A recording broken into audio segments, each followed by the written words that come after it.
If you could also please silence all cell phones and other electronic devices.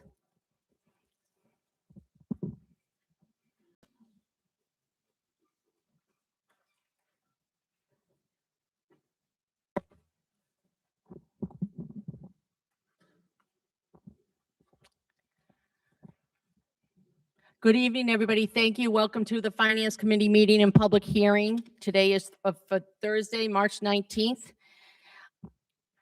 at the Great Hall in Stoughton. If you are able, if you could please stand for the Pledge of Allegiance. Pledge allegiance to the flag of the United States of America and to the republic for which it stands, one nation, under God, indivisible, with liberty and justice for all.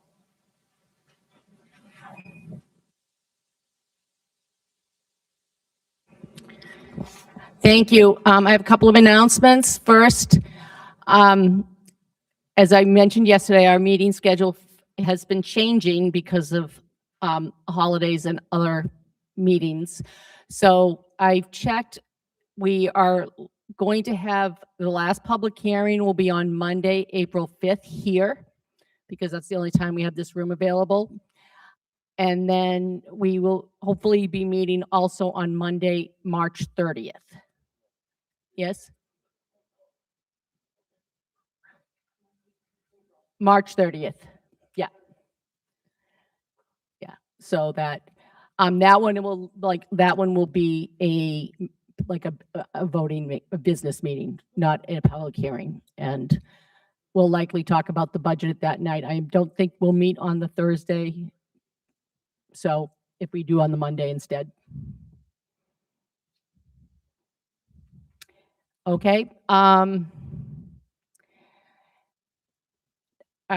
item on the agenda are the minutes from March 12th's meeting. Does anyone have any comments, corrections, changes, edits?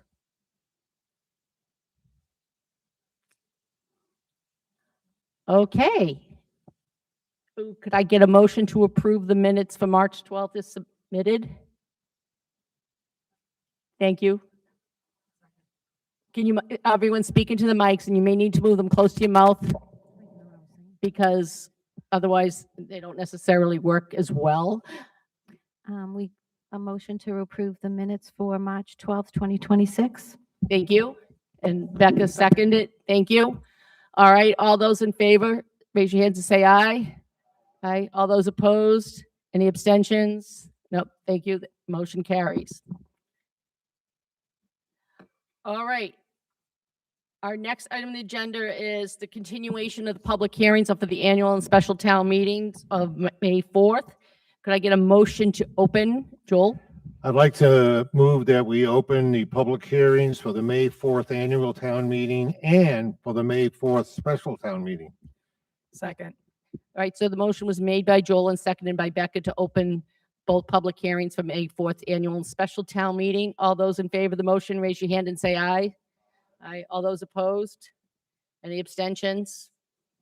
Thank you.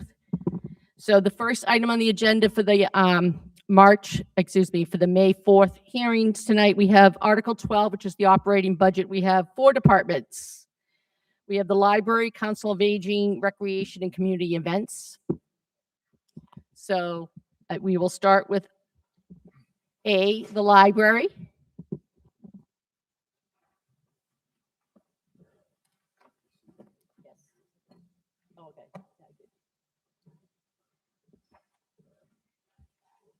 And I apologize, I guess our meeting is April 6th, not April 5th. The page for this part is Page 59.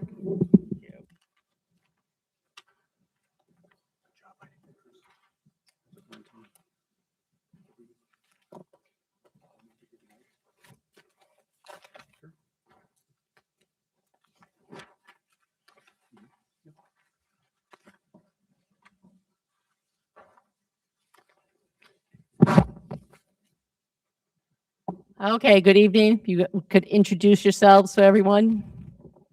Good evening. evening. I'm Christopher McGee. I'm the director of the library. Thank you. Nice to meet you.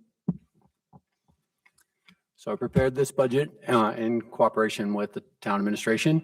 And, other than contractual, obligations, it's a fairly simple budget. Our largest item, as you would expect, is library books and materials. Everything is footnoted. That is, if there's any substantial changes, and I'd be happy to take any questions.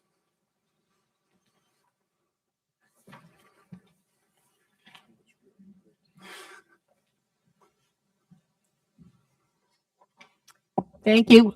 Joel, members of the committee, I'm open up to questions from the committee members. Joel? Thank you. Under part-time wages, you have 4.3 FTEs. I'm assuming that's more than one person. How many people are we talking about? Yes, it's more than one person. I think it's about part-time, maybe 10 or 12. I'm not sure at this time. Yike. Okay. All part-time.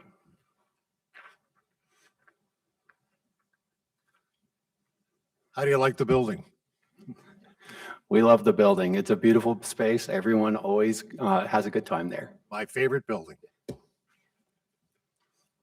You're not at all prejudiced, are you, Joel? No, it's as long as the books stay there and don't come home and become the annex from my daughter. Arnie?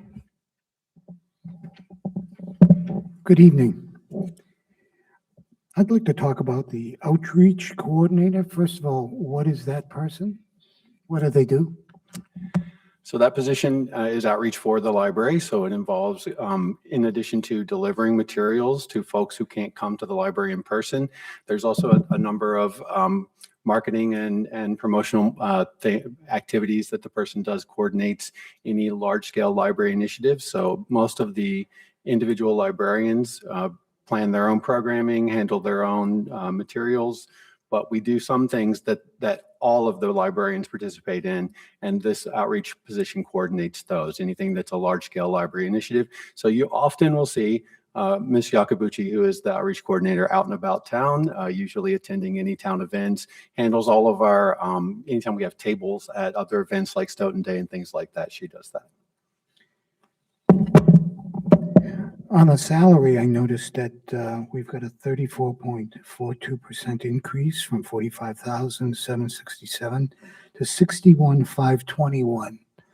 Is this a raise?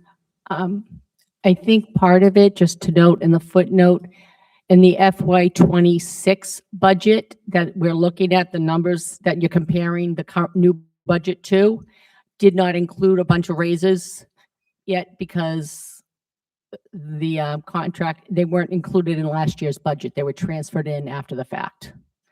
So that's this is- correct. Sorry. No, go ahead.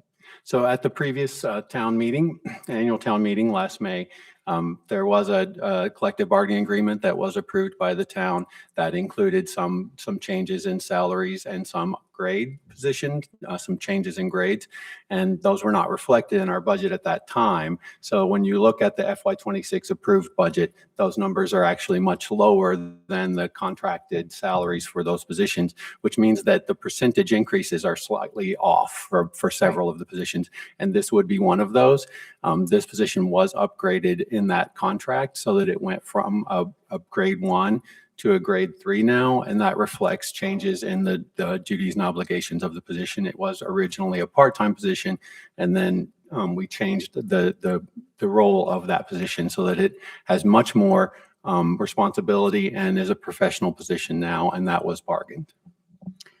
What was the, let's go up to the part-time wages. Was that an increase in pay or an increase in personnel? That was an increase in pay. So similarly, there was a bargained increase for those staff, and that was not reflected in the FY26 budget. Those figures were actually put into the HR budget in anticipation that we would finalized that collective bargaining agreement after it had been gone to town meeting. So those funds were set aside in HR and then rolled over into the library's budget after the FY26 town meeting. But that was an increase for those positions that was bargained. Thank you for your time. Thank you. Heidi? I don't know what green. I don't know what night differential is.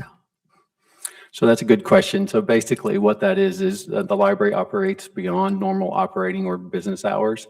So usually, business hours being 9 to 5 for most places. So staff who are professional staff who work after 5 o'clock, or if they work on weekends, they get a slight little night differential for working those off hours, those non-business hours.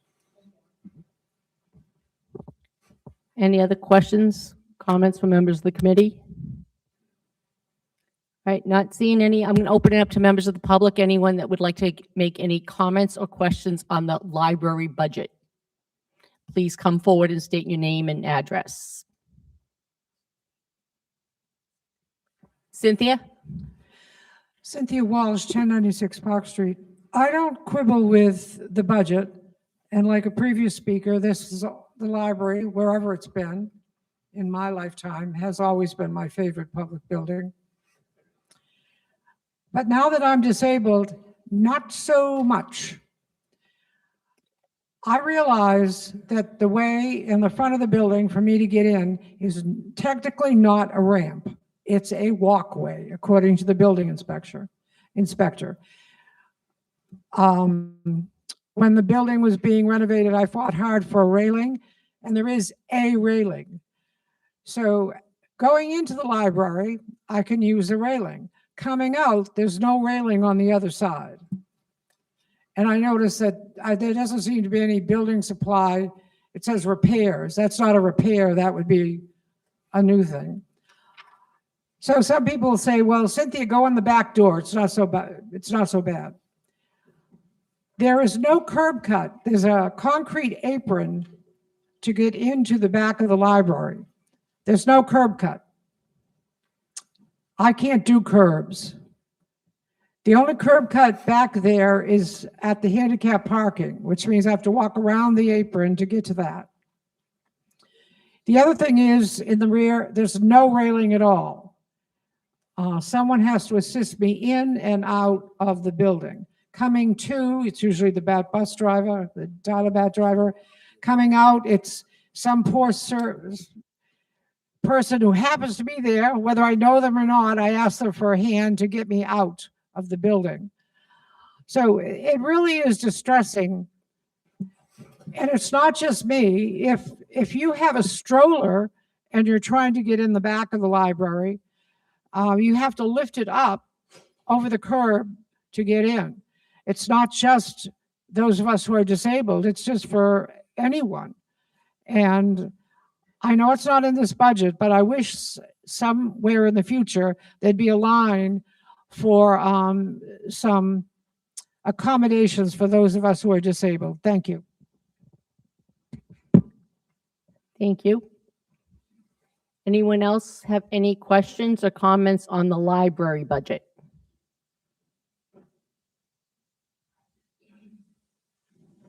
Okay, not seeing any. Thank you. We will next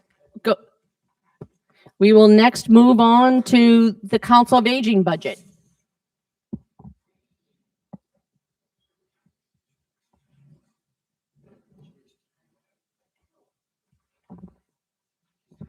Which is page 54.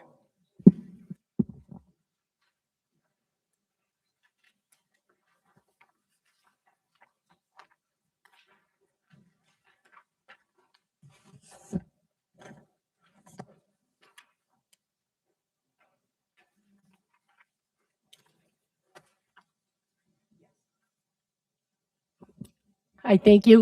You can introduce yourself.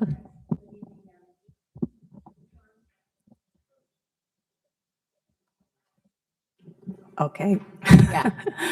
Good evening, Madam Chair, and to the rest of the Finance Committee. My name is Janice Bruce, and I'm the Director of the Stoughton Council on Aging. And I believe before you, you have the FY27 COA budget. And if you look it over, you'll notice that it reflects a 2.88% increase from last year, which is primarily due to contractual increases. The overall budget has changed minimally, and it is fairly straightforward. I feel it's an efficient budget in supporting the COA's wide array of services and programs. As per the footnotes, you can see several of the changes that have been made. I'd be happy to go over each one. So the first one, you'll notice it says an increase in the outreach salary, which is reflected by this position's return to a full-time 35-hour-a-week position. The second one is just longevity pay, which is also contractual. After so many years, an employee can get an increase. That's what that's for. The third footnote is about the senior activities line, and we do get a formula grant every year from the state. When we got an increase this past year of $1 per senior, which was about $7,800. So we would like to really utilize that in the best way possible. So we'd like to utilize that grant more for the senior activities and programs. And then the fourth footnote was about eliminating the travel line. That's basically for gas for our custodian, and that will be falling now into the facilities budget. Thank you. Open it up to questions from the committee. Joel? Yeah, under administrative director, the FTE is 0.4. Does that imply that you're sharing another thing somewhere, or? No, actually, I am part-time. Oh, okay. In my previous role with the VNA, I was also the director of the Council on Aging. We split me between I was a human services director, so I had several departments. And when I retired, I said I still would love to work for the town in any capacity. And it was nice enough that I got hired to stay. Thank you. I'm glad to see the social worker position be returned to full-time. That's Any other questions from members of the committee? Okay, not seeing any. Oh, Arnie, go right ahead. Thank you, Carolyn. I just got a quick question. You said that the travel expenses was reduced because it's now on the facilities budget. What department is that in? I don't see a facilities line yes. on this. If there's this facilities department, when Paul Jaffoon was here, goes part with facilities and then near with public works, Okay, and it's in that department. thank you. Jonna?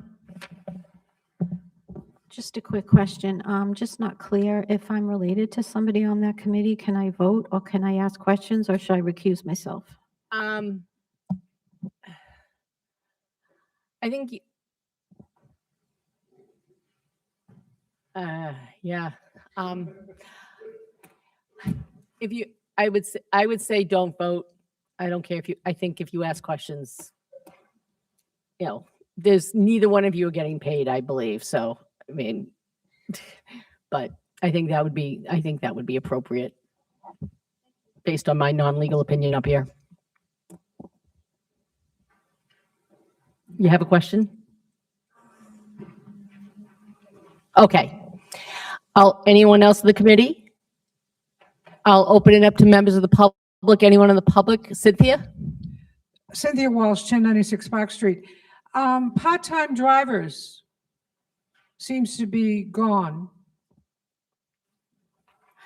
the part-time drivers is now, it's not shown in here because it's in the formula grant budget.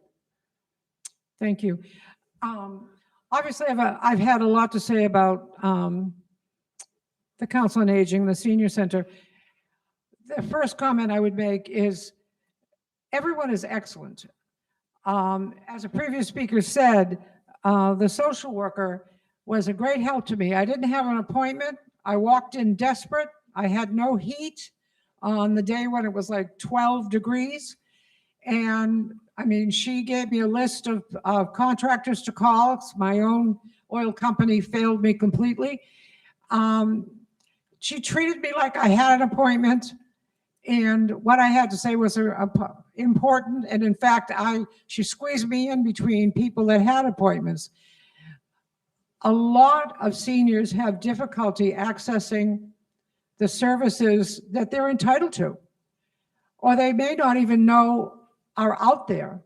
And younger people who are caring for an aging parent may also not be aware of what's out there. One of my biggest criticisms is the transportation. What we have is wonderful, but it's not enough.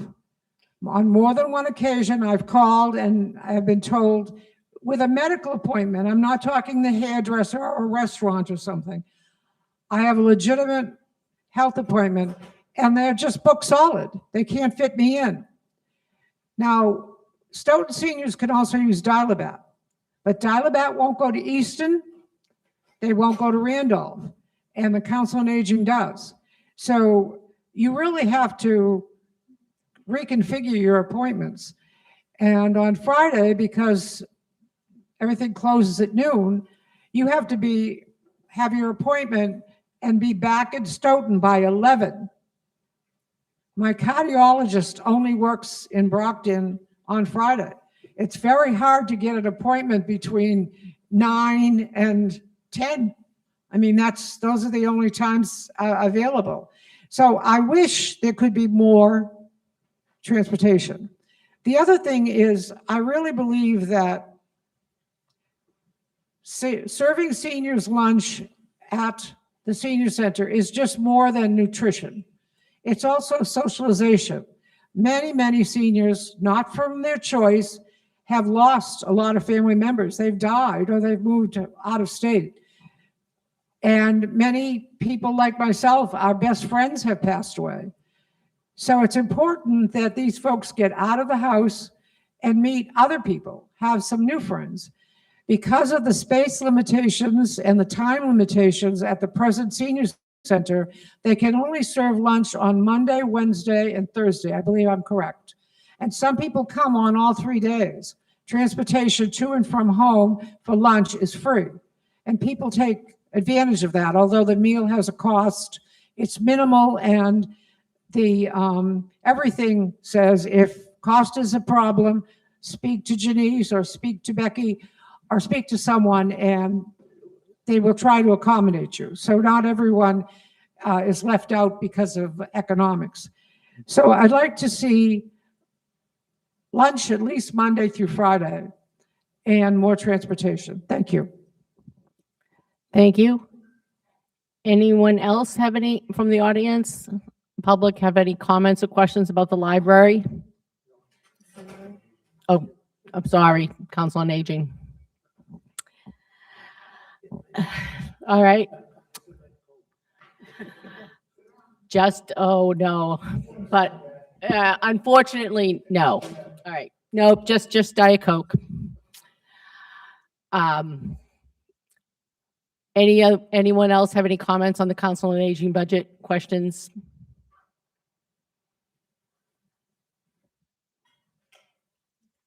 Okay, thank you. Oh, thank you. Thank you. Thank you. Our next, we have recreation. Page 62.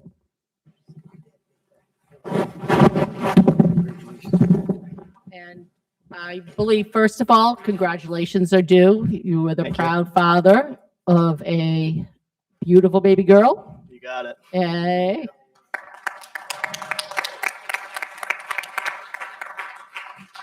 6 days old. I feel great. I feel great. You are here. Yeah. Well, yeah, I would imagine you feel great. How did your wife feel? She's not happy I'm here. Not pleased. I told her it'll be quick. We'll do our best to help you with that. Okay, so recreation budget. All right, so what I'll do, Matt Koshan, Recreation Director, Recreation Youth Services Director. What I'll do is I'll go over some budget, any of the increases, and then I'll go over some quick budget highlights. So first, if we look at our salary line, anything noticeable that sticks out would be the exceptional children's line and the summer playground line. These are lines we use for our summer programs that we use to bring in experienced staff with certain qualifications.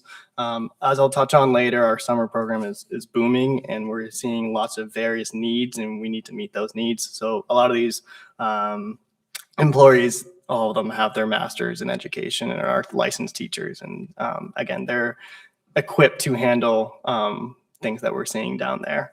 And they're doing a great job at it. If we go down to our expense line, we have a slight increase in our grounds maintenance line. We're in a 3-year contract with our landscapers. So this was going an expected increase for that contract to go up. If we go down to contract services, this line went up slightly. Over on the youth commission side, I'll touch on a little bit later. We implemented a new system for our clients for client documentation, client communications, and to strengthen our HIPAA compliance. So that was for that. And then just another line, the playground supplies line, that is not for playgrounds like swings and stuff like that. We call our playground program as our summer camp program. It's just called a recreation summer program. So that has been bumped up a little bit as well. Just some quick budget highlights. Our South School program had an overall 29% increase in attendance last year. Our team program, which is in the 2nd year in existence, had a 36% increase. Overall, year-round programming was up 21.8% with just under 3,000 registrations. In September, our CPC project for the multi-sport court at Halloran was completed, and we have more facility improvements on the way, as you'll see later tonight. On the youth commission side, the clients implemented updated practice policies, allowing them to increase client capacity and eliminate their wait list. Between counseling sessions and group programming, our clinicians adequately maintain a busy schedule. As I mentioned before, the youth commission transitioned into this online database for client documents and communications. We work with IT on this to make sure it's secure, and it does strengthen our client, like I said, communications and our HIPAA compliance. We've been with the Youth Commission for about 5 years now, and that collaboration has been absolutely amazing. In May, we've released programs to highlight Mental Health Awareness Month in May. They continue to come down to our summer program and to aid with any issues that we have down there. And I'm very proud to represent that department. That's all I have, and I'll open up to any questions that you may have. I just have a quick question. How many people are actually working in the youth commission? So we have 2 full-timers, and then at the moment we have one intern from Bridgewater. He's a master's level intern. We also have one who was an intern who stepped away to a private practice, but he's coming back. He runs certain programs for us, and he's actually going to be part-time at summer camp this year. So 2 full-time and 1.5 part-time. And the 2 full-time are basically social workers or LMHCs? They're both LMHCs. One just got her LMHC, so they are both now, correct. Okay, thank you. Joel? Thank you, Matt. No bicycle questions this year. Okay, so, but I think for the purpose of everybody here, could you go over the areas that you cover for maintenance? What are the actual areas?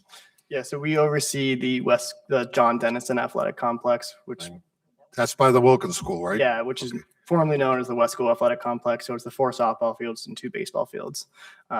So we oversee that. We oversee any irrigation over at Halloran Park. We oversee any maintenance of the playgrounds at Halloran Park, Lessa Playground, the Wilkins School Playground, and that's about it.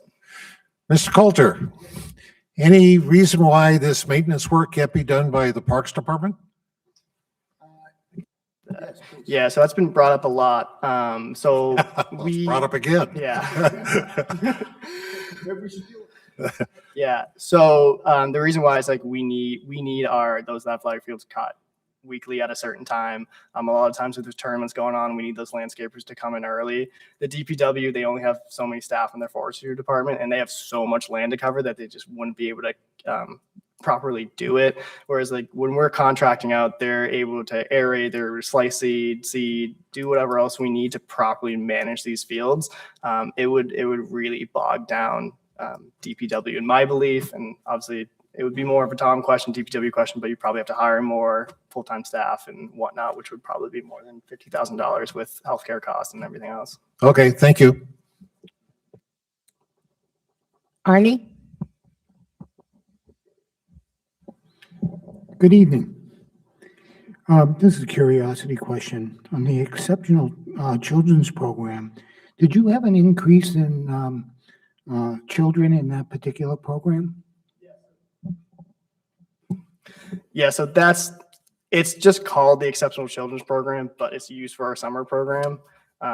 So it's not a specific program. The line should probably be named something differently. You But can as- name it anything you want. Yeah. I was just curious as to the number of children that you're servicing have increased, which explains the increase in price. Yep. So the overall South School program, which is ages 4 to grade 11, I should say, was up 29%. For instance, our peak this summer was around 220 kids a week. And then our team program alone was up 36%, and that was in its second year of existence. That team program sold out almost every week at 40 kids per week, and this year we're going to up it to about 50 to 55 to expand that.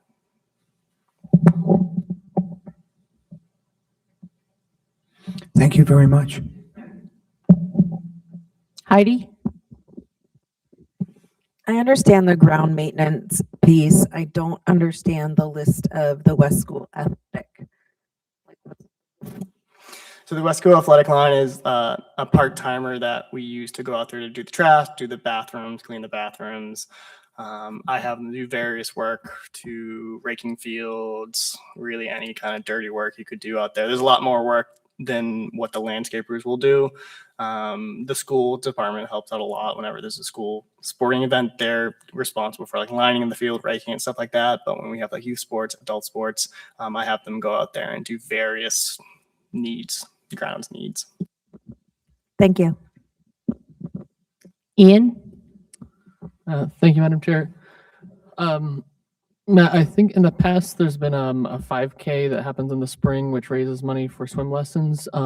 I was under the impression that that's happening actually in the fall. So I was just wondering, is there anything for scholarships for doing swim lessons this summer? So we've actually been approached by like the Lions Club to help out with that.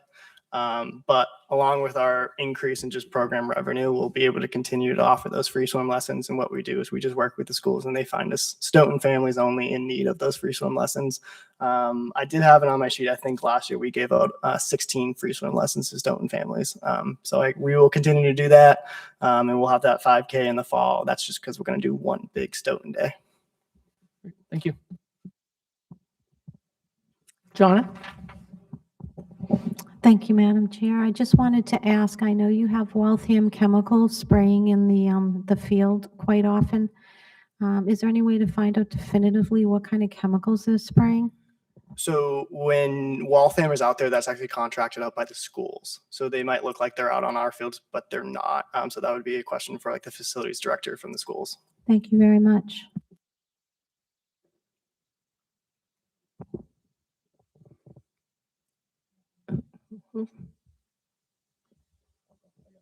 Oh, Mark?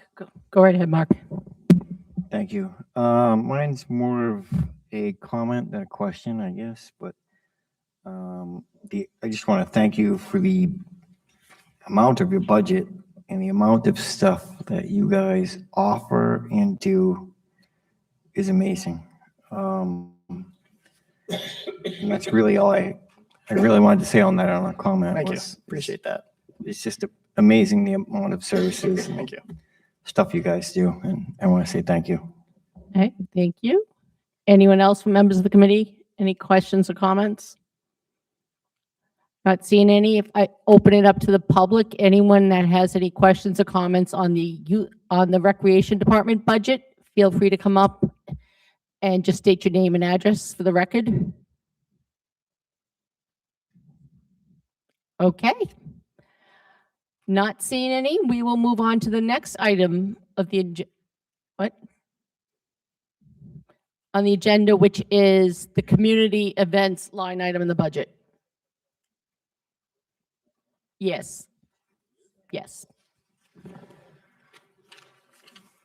We are going to help him accommodate that. We will take the first article, the article that he has before us as well will come right after this. Page 66.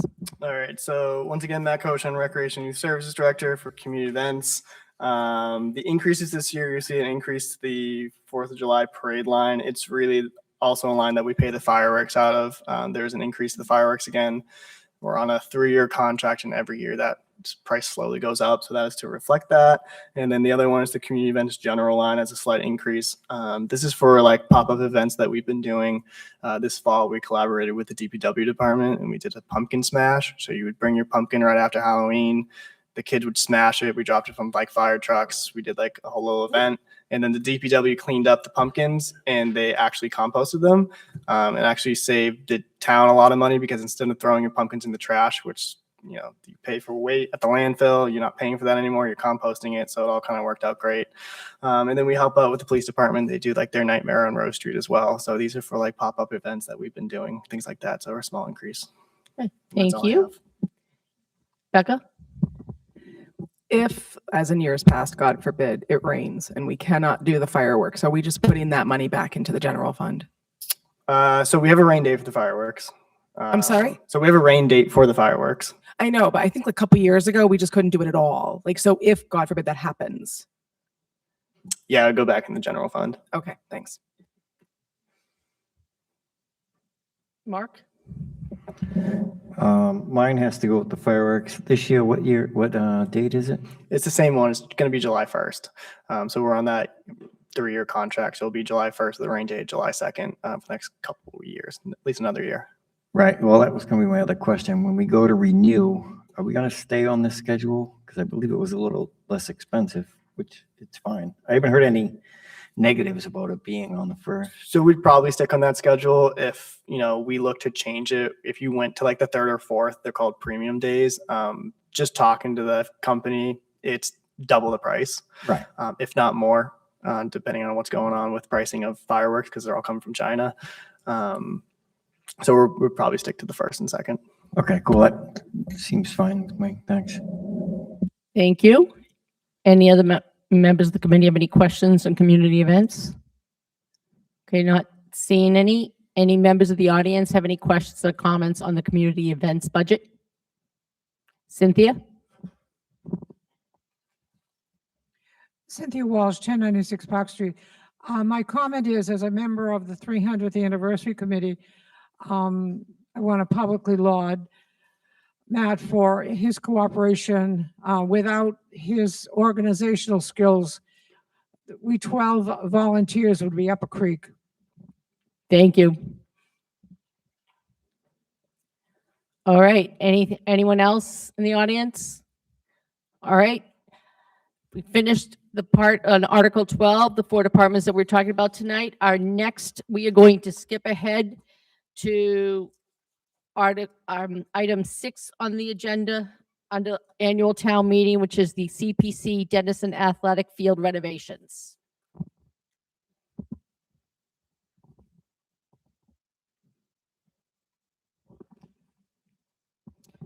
So actually, what article is this? 27, 26?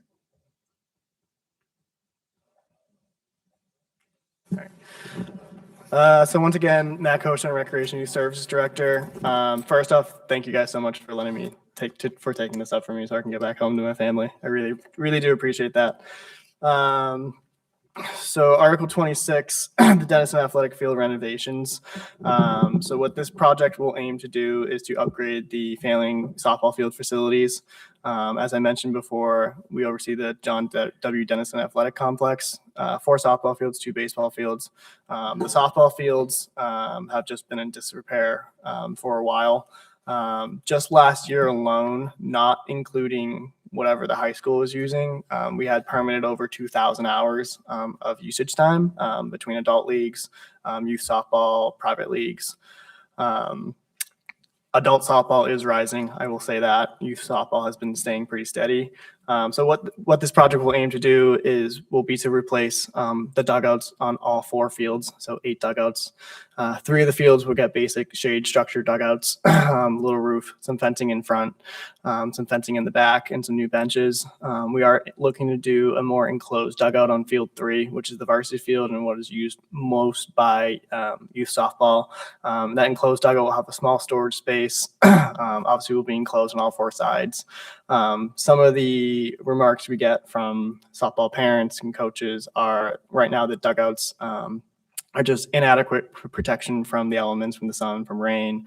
You have spectators that are right behind the dugouts. All these coaches have to do certain chorees and sorries to coach, but yet you have people walking the walking tracks literally right next to these kids. So there's really no barrier. So we're looking to improve that. And then the other thing we're looking to do is replace 2 of the dugouts. So on field 3 and 4, which are most used by youth softball, we're looking to replace the, we're looking to replace the backstops. So those backstops have been corroded and bent and just need some better replacement. So yeah, that's really all I have, and I'll be happy to answer any I have a questions. question. Are fields 3 and 4 closest to the Wilkins School, or are they the ones furthest from the Wilkins School? So field 4 would be the one closest to the Wilkins School without lights. Field 3 would be the one next to the bathrooms that are out there. Okay, thank you.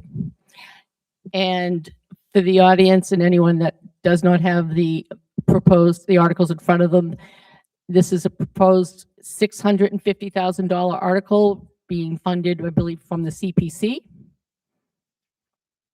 And what I have is approximately $115,764 from the budgeted open space reserve, and then $534,236 from the undesignated fund balance.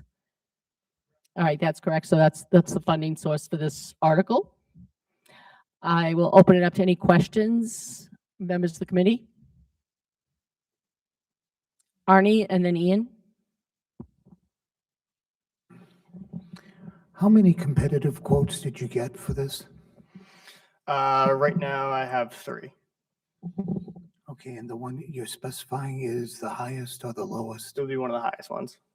Yeah, and this would still have to obviously go out to bid. So there's contingencies tapped onto it. So if we approve 650 and it comes out lower, that money will go back to the CPC? That's correct. Yep. Thank you. Ian? Thank you, Madam Chair. How long do you expect the work to last, and when do you plan on starting it? That's a great question. So we'll have to work around, obviously, like we'll have to pass town meeting, get the money finalized in July, get bid docs going.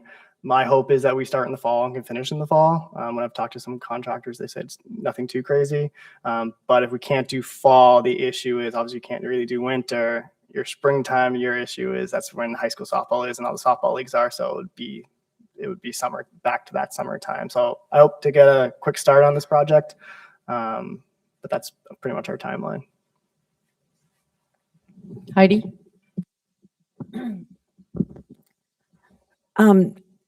So this is going to be going beyond just taking care of the fields, because I saw that there was a fence along the perimeter that was in there. Is that correct or no? So it'll be 2 backstops being done. So right now the fields are all fenced in like a square.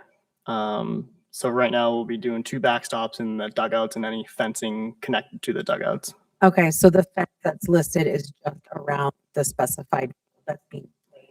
It's not the fence that goes around the entire. No. Okay. I know what you're talking about now. So not that. It's just the backstops on the softball fields that we're replacing. Okay. Are you is that even in your purview to work on those fences at all? Yeah, I believe it would be in our purview. Okay. It would be anything inside It would those be fences. nice, the fence that goes from the courthouse to the high school. Yes, if no, I those- know now. Okay, to prevent people from trespassing. definitely. So, and then my other thing is the path that goes around the perimeter. Is that something that's also being discussed, or is that something that's further down the road? So that'd be further down the road, but I consistently have our grounds crew, our landscapers touching up where it need be. But that's something that we know it's so utilized by the public that we need to make sure we keep up with it and things like that. Okay, thank you. Arnie, then Dawn. Hi, thinking about this a little bit, can you give me an idea? I'm not looking for exact numbers, what the 3 quotes were?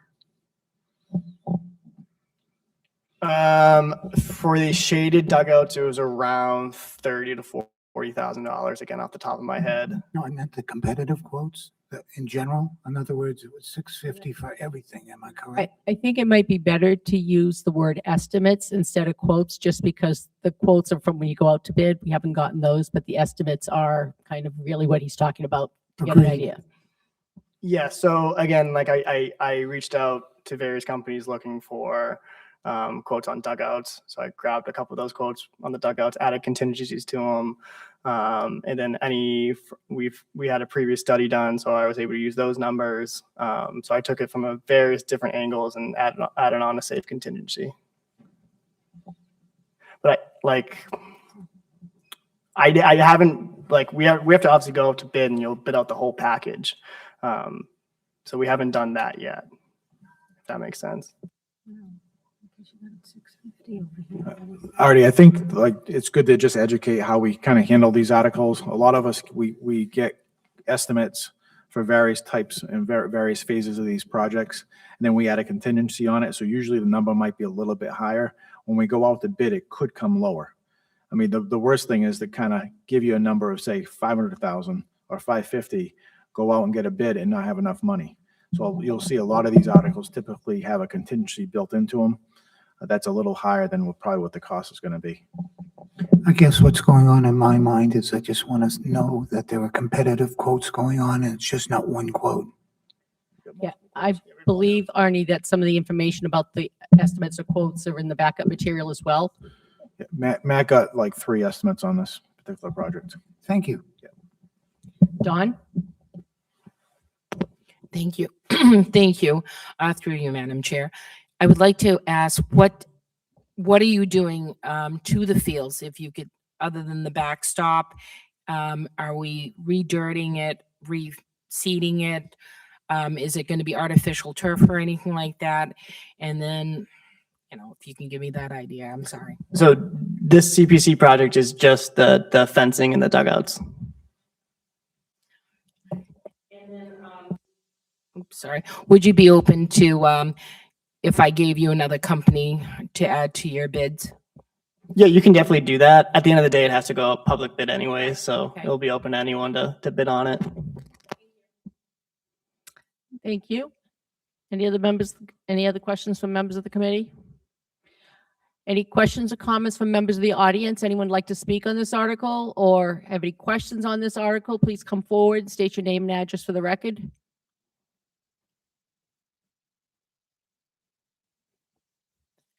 All right, I am not seeing any. Thank you, Matt. You go home now. Thank you, guys. I really appreciate Help it. your wife. I will. Oh. That's not him. No, it's a petitioned article.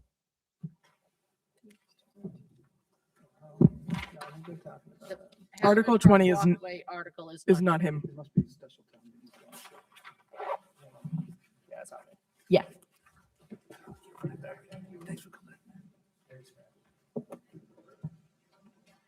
All right. I believe the next article, we're going to just skip. I believe we have some young people here that are about the soccer field.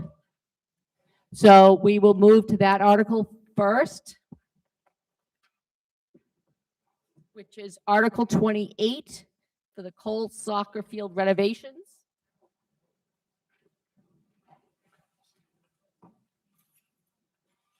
And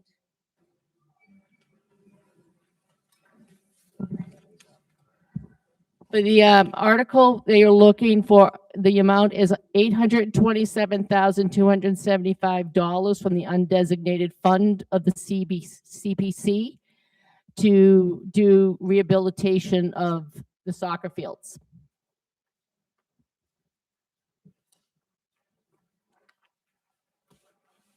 Thank you. And if the presenters would like to introduce themselves for the record and then explain a bit about this article, we would appreciate it. Madam Chairman, before they do that, I'd like to introduce myself. I kind of snuck in. I'm Barry Kassler. I'm the Program Administrator for the Community Preservation Committee. Thank you. My name is Richard Terry, and I'm the current chair of the CPC. Thank you. And my name is Eric Smith. I'm a board member and a coach for Stoughton Youth Soccer. And Chris Young, I'm the president of Stoughton Youth Soccer and a coach. Thank you. Good evening, Madam Chair and the Finance Committee. Thank you for taking the time to hear Stoughton Youth Soccer proposal tonight. And I also want to thank Rich, Barry, Dwight, and the CPC team for helping guide us through this process. I'm going to talk a little bit about the proposal, and this is a project that we have with a project cost of total cost is $877,275 as an estimate. Those costs are divided into $50,000 that would be funded out of the Stoughton Youth Soccer budget. That budget comes from registration fees through the players in our program. Obviously, it is a volunteer-run program. And the remaining $827,000 is budgeted through CPC funding that we've reviewed with the CPC. So the purpose of this project is to implement field improvements at the Cold Fields complex. It's the home of Stoughton Youth Soccer. Drainage of the field has been a bit challenged for many years now. It's due to the composition of the field. Basically, it is a former landfill with a concrete cap that had somewhere around 4 feet of soil over the top of that.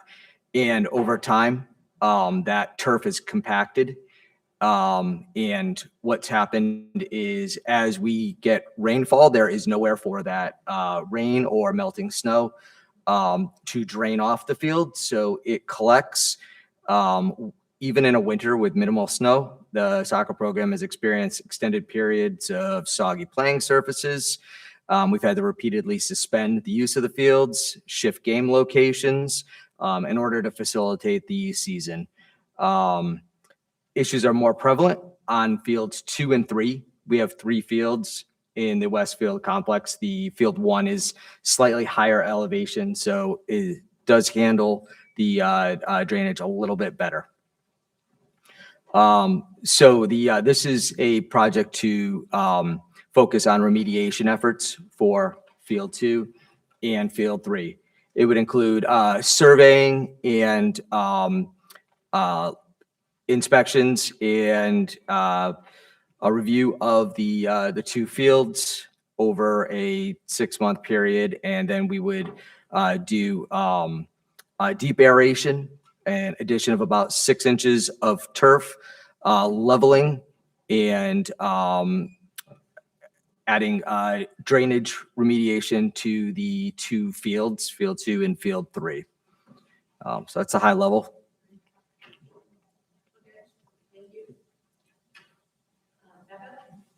Sorry. Thank you, Becca first, and then all other members of the committee with any questions or comments.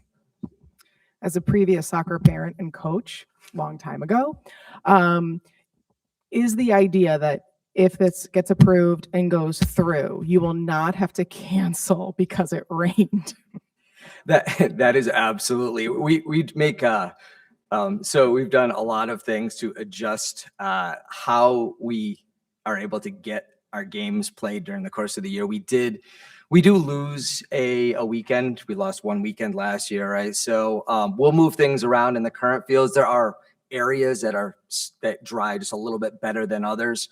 But bottom line is we would like to have, not only do we want to be able to ensure that we can play the games, but play the games safely for our youth population, right? So absolutely.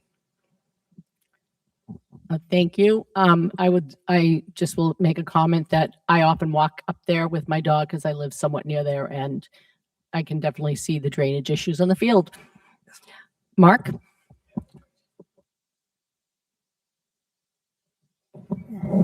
Thank you, Madam Chair. Through you, who owns the property that the soccer fields are on? Yeah, we lease from the town of Stoughton. You guys lease it through the town? It's been a long-term lease, yeah. Okay. So my second question is, are you going to utilize any of the town services to help remove, grade any of the work to lower this cost? We did not, sorry. The quotes that we obtained were from outside parties. I think it's a little bit similar to what Matt had noted as far as resources availability and the timing in order to, but if that is a possibility and we can factor that into the bidding process, then welcome to do so. Actually, through you, Madam Chair, if I could ask either the town manager or our assistant town manager, which might know the answer. Would any of your services help with the layout of the drainage of the field or any remediation of the fields to help lower the cost? Yeah, I mean, we've met these guys on the field a few times, gave them our opinion. It is a field that's on top of a capped landfill, which takes an expertise that we're going to be cautious with, something that town staff wouldn't necessarily be involved with. But we did guide them in the right direction, and they got quotes from engineers that we know well and trust. Okay. And then one of my other things is with this drainage, I know that at the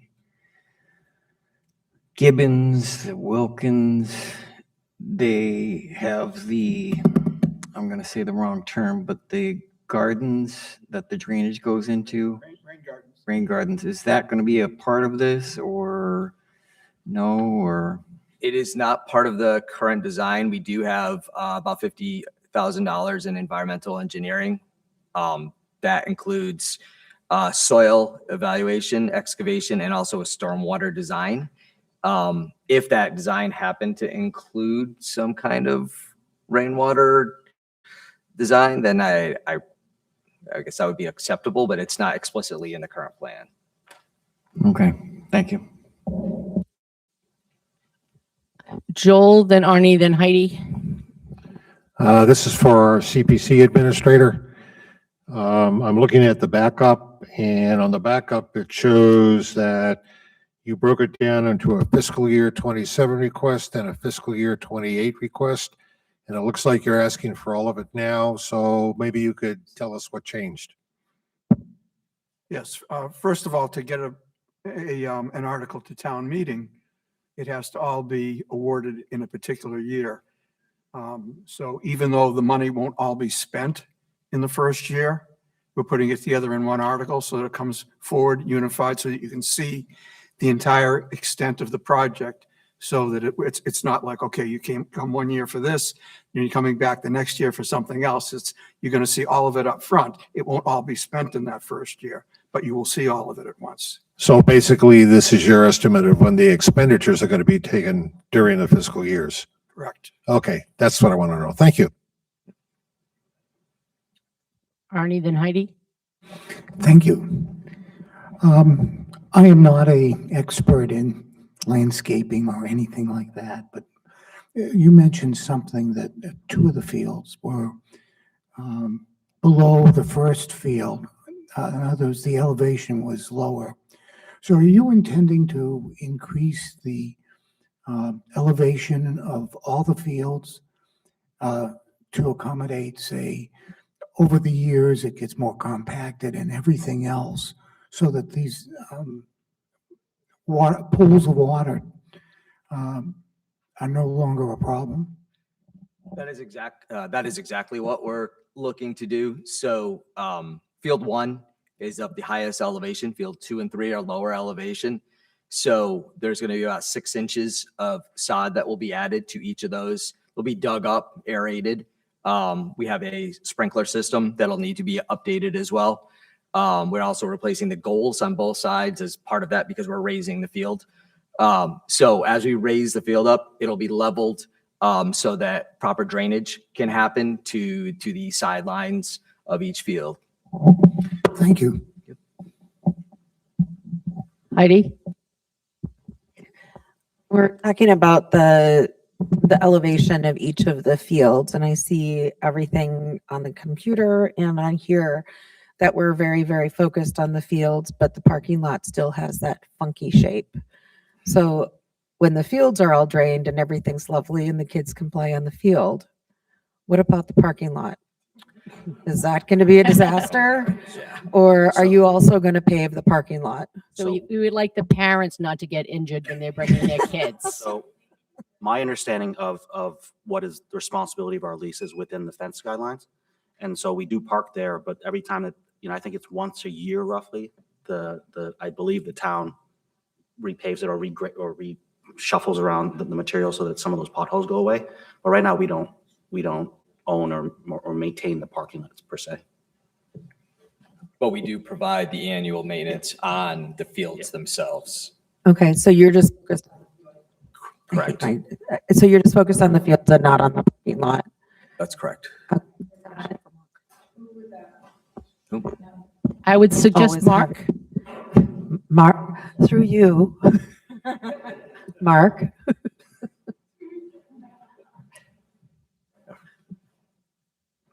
I would be lying to you if I heard your question. We were having so. I know you heard your name and you're like, oh boy. I just want to hear your answer. The question Who asked the question? All right, Heidi asked the question. The question is about the parking lots at the soccer fields because they're not under the control, apparently, the lease of the soccer league. So it's the town. So that's what Heidi's talking about. Okay. So I what- understand the elevation of each of the fields is different right now. We're going to even that out. And then the fields are going to be awesome for the kids to play. But what about parking and getting out of your car and being in the muck? Is there ever going to be a plan to pave the parking lot or to how is that maintained? I don't have soccer players. Yeah, no, that's the first time I've heard there's issues with the parking lot. So if I don't know if there's, I would just assume if there's drainage issues with the field, the parking lot's going to be a There are. disaster tier. There are. I So walk if over there's there. drainage issues with the parking lot, we would kind of look for the people that use it all the time to come see us, show us what the exact issues are, and we could evaluate it and move forward. I mean, it doesn't seem like it's that every problem can be solved. It can be engineered out, so it can be discussed. The fields too. I mean, I think we're talking about. Because I know we were there meeting with these gentlemen. We're not picking up the fields like feet of fill here. It's filling in the holes and the depressions that have settled. So it's very minimal filling going on, and then they're going to aerate the other areas. And we're not really changing the overall grade from start to finish. It's just the dips in between everywhere. So it's not going to add more runoff to the parking lot areas or anything like that. There's no requirement to add rain gardens or anything like that because we're not increasing runoff. All right, thank you. Keep him posted. Ian? Thank you, Madam Chair. So you mentioned that you lease the land, you've got an agreement to use those facilities. I was just wondering, like, if I were a coach running a team and your fields were too wet, we've got a lot of elementary schools that have soccer fields. Would I be allowed to hold a practice at one of those elementary schools? Right now, we've worked with Matt, and right now we have the South School and the playground area. We do have permits for those every weeknight from 4 to 8 or so, and then we also have the Gibbons School soccer field to help do that. One of the important things too that we will need to work with Matt on once we start this project is to figure out how do we continue to provide practice space for our players and our coaches and our teams. To a certain extent, we can hold off on, the travel league and the games because we can always work with the travel league to figure that piece out and, do something saying we can't have any home games for a year or whatever, however long it is. but we still have our rec division that plays every Sunday, which is about 230 kids. And then our travel is about the same. So right now, I just looked at it, we're a little bit shy of 450 kids, 73 coaches, 18 travel teams, and however many in-house teams which we haven't formed yet. And so that will be a concern, but what we're doing right now is trying to figure out how to do that, as well as then figure out how do we then manage the fields once we complete this, so that we can keep up with everything, so that we don't have to come back to the committee for more money. So, ultimately, so we really want to make this sustainable for what we're trying to do. And I know you've coached, so I've seen you there, so. Thank you. Mark? With this timeline and all of the FY for first year, second year, third year, is this going to run into the sunset clause, or is that going to be eliminated on this one? That's a great question. What we're doing is invoking a special condition with this particular project where they get an extra year than the project would normally have, knowing that they've got to divide it up this way. They don't want to put both fields out of commission at the same time. Right. So they've got to do them a year apart. So the answer to your question is yes. So you will have that written into the language? Yes. All right. Thank you, sir. Any other questions from members of the committee? Okay, I'm opening it up to members of the public. Anybody would like to make comments on this article, please come forward and state your name and address for the record.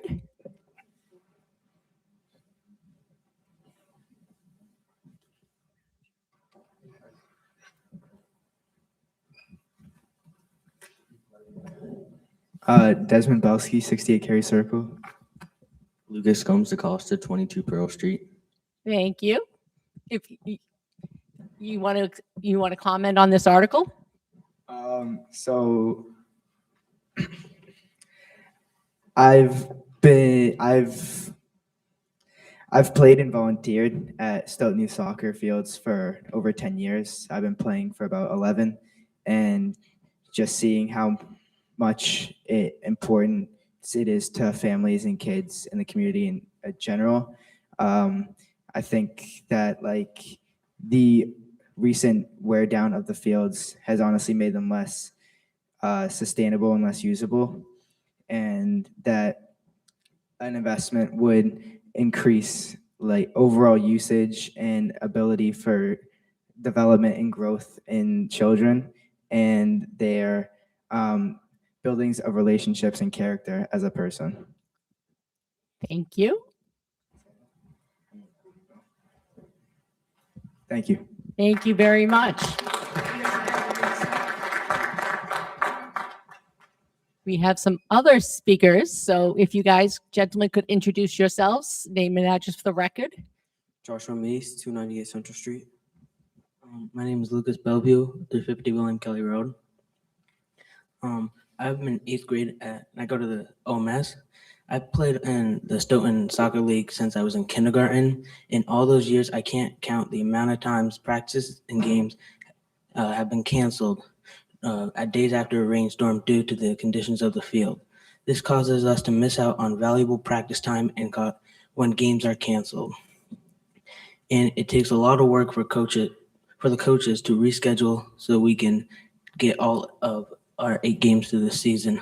The rain just sits on top of the fields, and sometimes they're the best defenders because I play goalie because they just stop the ball in mid-play because they're so deep. And yeah, that's pretty much all. Thank you.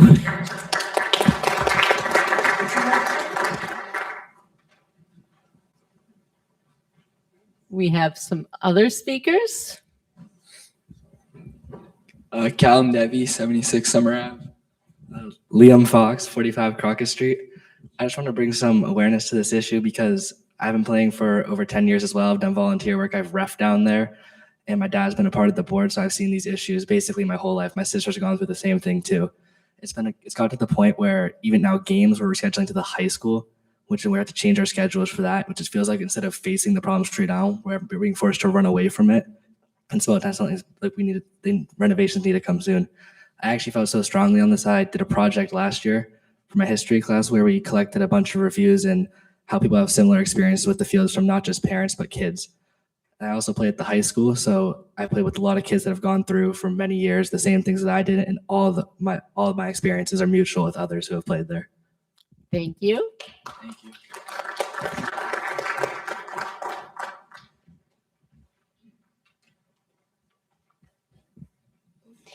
I'm Dylan and I live at 11 Alger Way.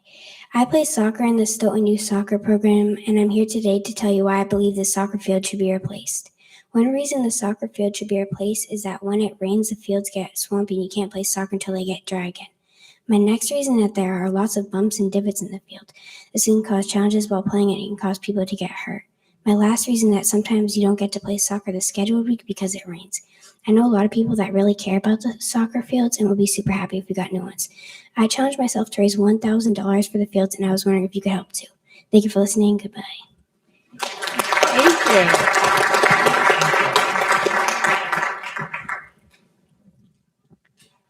Thank you, all of the public speakers. You all were very eloquent. Anyone else? Ms. Terry? Yes, I'm speaking as a former soccer player, a former soccer coach, and a United States Soccer Federation referee. And I refereed on that field 35 years ago, and it was terrible then. I showed up one day to referee a match, an under-19 boys, which can be challenging. And Paul DeFelice, who's since passed, was there with his backhoe working on one field. He hadn't seen me in years. He said, "What are you doing here?" Dressed in a soccer referee's uniform. And I said, "What are you doing here?" We were both volunteering. And he was trying to mitigate the problems back then. So it's well overdue, and these youngsters deserve a good field. Because when they travel, and I've refereed all over the eastern Massachusetts area, these are some of the worst fields. And so we need to step up and help them. Thank you. Thank you.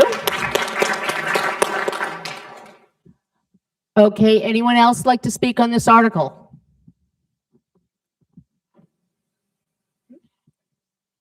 Mark? One of the things that a bunch of our people that just came up and talked made me think of about how much time, practice, and games are they spending outside playing and not on the computer, not on TV? Would you be able to guesstimate? Let's see, I could speak for my team. So usually about 10 weeks of the year, about an hour and a half of a game, and 2.5 hours, so about 4 hours. So probably about 40 weeks during the season. We have 2 seasons, and then we have various different activities. So that could be for one player. You know, you're probably doing close to 100 hours of time on the field over the course of a year. All right. Now, I think this is well overdue. I didn't play soccer. My sister did. And once again, it was horrible back 30 years ago. And so this is well overdue. And I commend you guys for putting this forward, and good luck with it. Thank you. Thank you. And just so that all of you understand, we won't vote on the recommendation tonight. We will vote later and then make the recommendation for town meeting. But thank you all for coming and for speaking on the article. Thank you. Thank you. Appreciate it.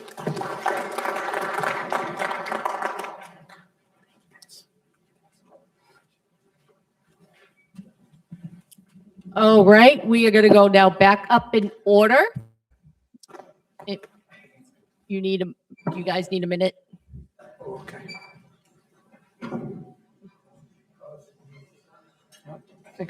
Actually, I'm just going to take a 2-minute recess.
they don't, so they take what people bring to them and evaluate it and decide if it's something they think should be funded by the CPC. But it's not necessarily, they're not necessarily doing the planning of all like the buildings and stuff in the town. That would be the select board. And then in the school committee for the school buildings. And I agree, there needs to be plans for these things, but it's probably really not in this capacity of the CPC to be doing that. All right.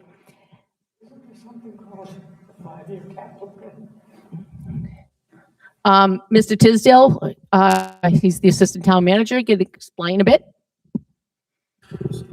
So Natasha, you bring up a great point. We were just talking about it a little bit before. We do now have a 5-year capital plan, which a lot of the CPC projects that they fund are in that plan. There's various types of funding sources that those projects get paid for. And we every year around August, September, we ask the department heads to update the capital plan. So we're consistently 5 years out. Obviously, there's some items that might be further down the line. We have those parked, but the plan is physically shows that the next 5 years. I guess I have a quick question. Does that capital plan include buildings? Absolutely. Like replacing buildings? Yeah, any item over 25,000 is included in the capital plan. So like I could look Buildings. and see that there will be somewhere along there would be school buildings and town buildings and major renovations. Correct. So we just received a big document from the schools for their capital plan that they hired their consultant. They're going to download that into our format that we have for our capital plan, so everything matches. Yeah. Yep. And I was CC'd on that, and when it's all downloaded and formatted, we'll share it with everyone so we could all have it. Anyone else have any questions? Ben? For you, Carolyn. So I understand it's the surcharge is 1.5% for the CPC. Yeah, if I could clarify, it's a 1.5% surtax. So in other words, it's not 1.5%, for example, of your property's value. It's 1.5% of the base tax that you would pay. So let's say if your tax was, if your tax per year was $10,000, then the CPC bill would be, doing the math quickly, 1.5% of that is, I believe, $1,500. Yeah. No, I'm sorry, 150, right. Thank you. Did the math too quickly. Okay, how are those surtaxes determined? I mean, is it something through town meeting, or what mechanisms set those rates? This is something that the town back around 2008 voted for at the ballot. Okay. I believe there's certain funds are matched by the state as well. Yes, that's So- true. One of the biggest advantages of being a CPA community is that the state pays CPA communities every year a certain share of funds that it collects through the Registry of Deeds. And if you're not a CPA town, if you don't have the CPA in your town, you lose out on that. Okay, thank you. Becca? Just to make sure that I understand this correctly, the way that I think about the CPA and CPC funds is it's basically a forced savings account for us to spend on things that we really most likely would have more difficult time funding out of operating. So for example, I always use like the windows of Town Hall because Town Hall is a historic building, or the Clap building. And so if we need to replace the windows, which are special, we could probably put it off for years and years and years, but hey, we have this money specifically that has to be spent on historical and or open spaces because it has very specific rules around it. And because we have this money, we can spend it and should spend it on things that we might otherwise push off because we don't have the operating for it. So would you say that's basically what it is a good way to think about it? Yeah, it's basically funding for things that the town, if it didn't have the fund, wouldn't get around to spending or putting aside for spending. Yeah, absolutely.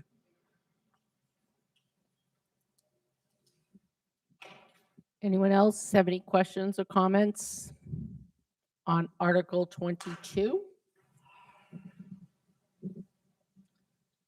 All right, next is Article 23, which is a CPC article on the town records preservation, which is is an estimated cost of $20,000 to fund the preservation of town vital records. I'm going to take that one. That's being led by the town clerk, Reggie, and she's on a well-deserved vacation, so I'm just filling in. This is the second phase of a project that has already been started. The first phase is already complete. What they do is they take the most decrepit-looking volumes of town vital records, which consists of births, deaths, and marriages. They go back to the 1700s. And what this company does is they come in and they take them page by page and preserve them page by page. You can imagine some of them are 200 years old, and they also scan them so that they can be put online so that people doing research or whatever reason can access those records. So this is the next batch of records. It's mostly from the 1800s, some 1900s. And again, they're concentrating on the records that need the work done most. Thank you. Are there any questions from members of the committee? Dennis? Yes, thank you. I was just wondering, once they're scanned in, is there a fee to search the records or to have them downloaded? No, the downloading is something that I believe can be done internally, and on your end as a consumer, for example, it's available on free websites. So. Yeah.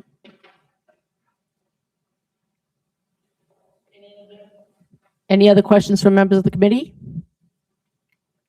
Any questions or comments from members of the audience?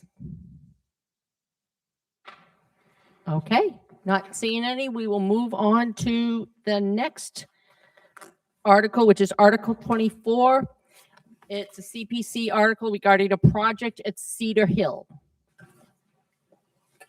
And it's a cost of $250,000. And it's to do some renovation of green number 1 at the golf course, if I got that correctly. Thank you. Good evening, Victor Baruzza, Cedar Hill Golf Course. We're looking to renovate the first green. The current green is 1,700 square feet. We're looking to go closer to 5,000 square feet, a significant jump. With the size of it now, the target is small. When golfers come up, they do a lot of back and forth. They call it military golf, left, right, left, right. Trying to get up on the green, it's undulated. It's like a turtleback. And when it goes up one side, it just rolls down the other side. Meanwhile, there's people waiting on the first tee box, waiting to go.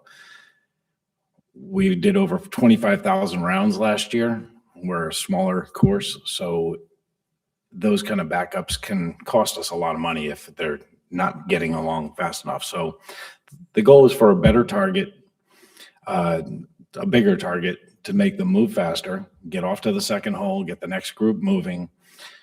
It's a better look. They get excited about those kind of changes in playing.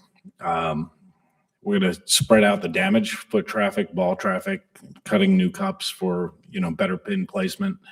We'll be able to spread that damage out, so we'll have less chemical interventions, better for the environment. We try to be conscious anyway, but this is going to help with that. Better airflow, again, less chemical intervention.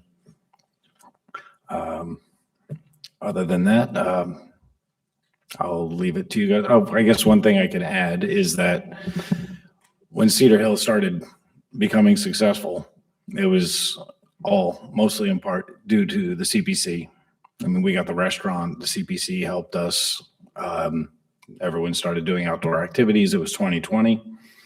That year we had they did the $350,000 to turn the 6th hole into a par 5 from a par 4 to make it longer. We went up 110% in revenue that year. And we've grown every year since then. That year was 487,000. Last year we did 750,000. And we're trending to do the same thing if winter finally goes away. But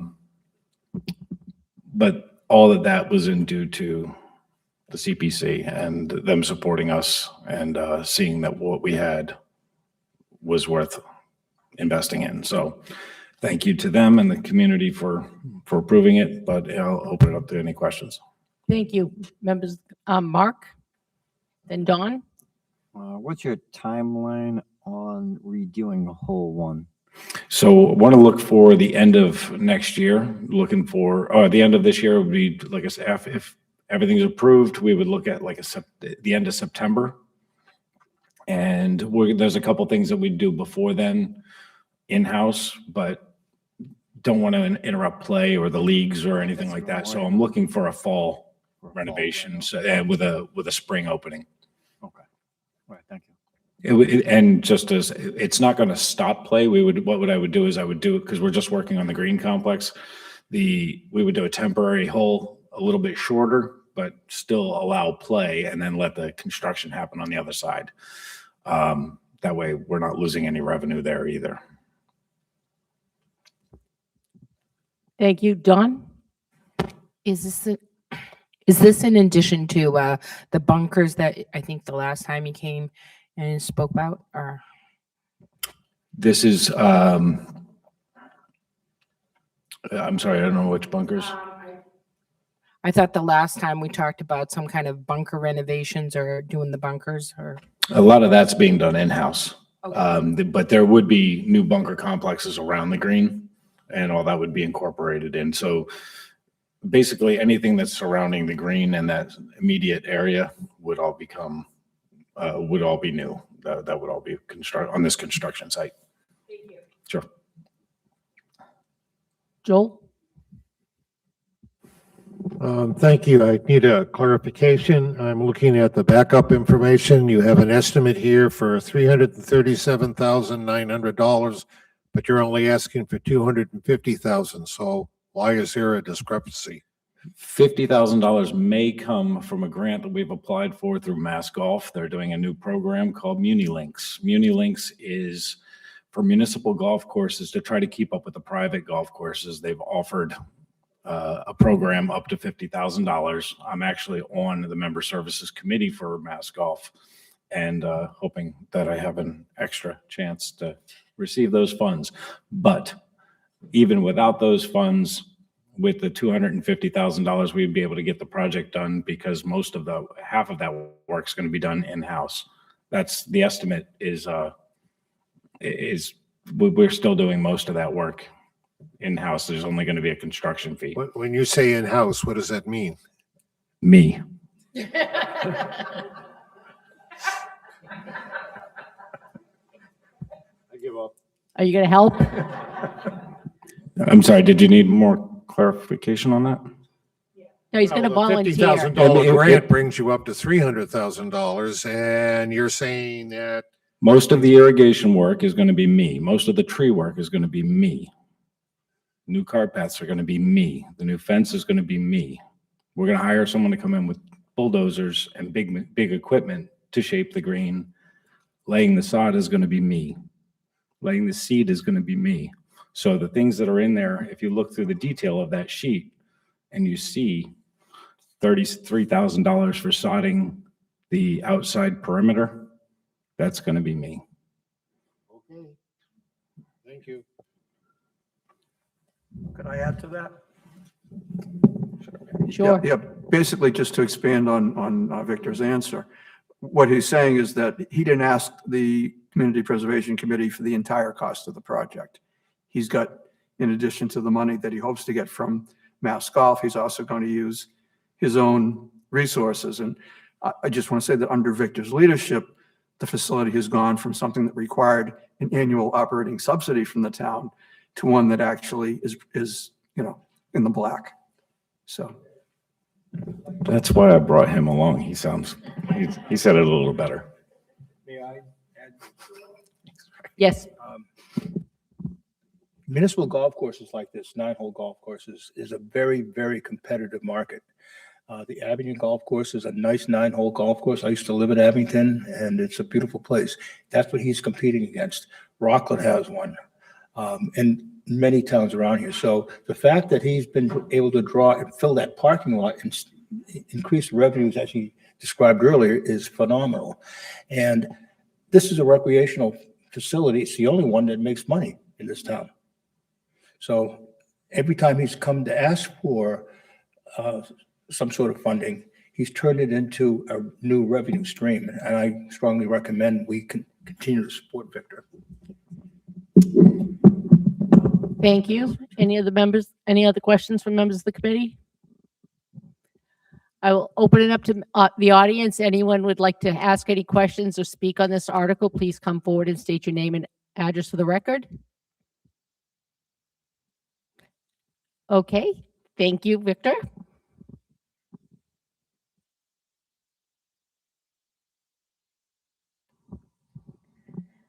Moving on to our next article, which is Article 25, CPC. It's the low-income housing.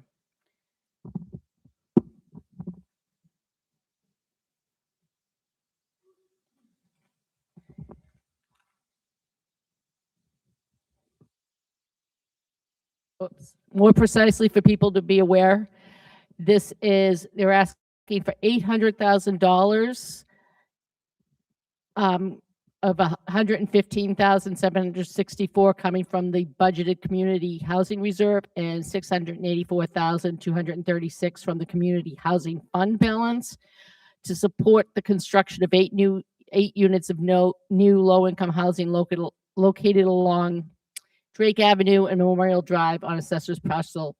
Well, we don't care about that.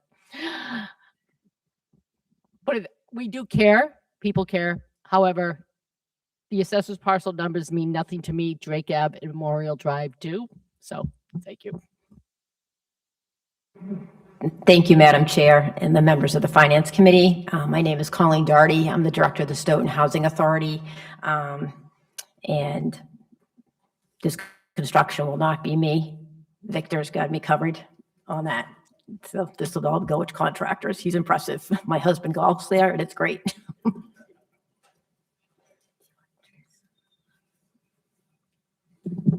Good evening, Madam Chairman, members of the committee. I'm Barry Crimmins. I'm the chairman of the Stoughton Housing Authority.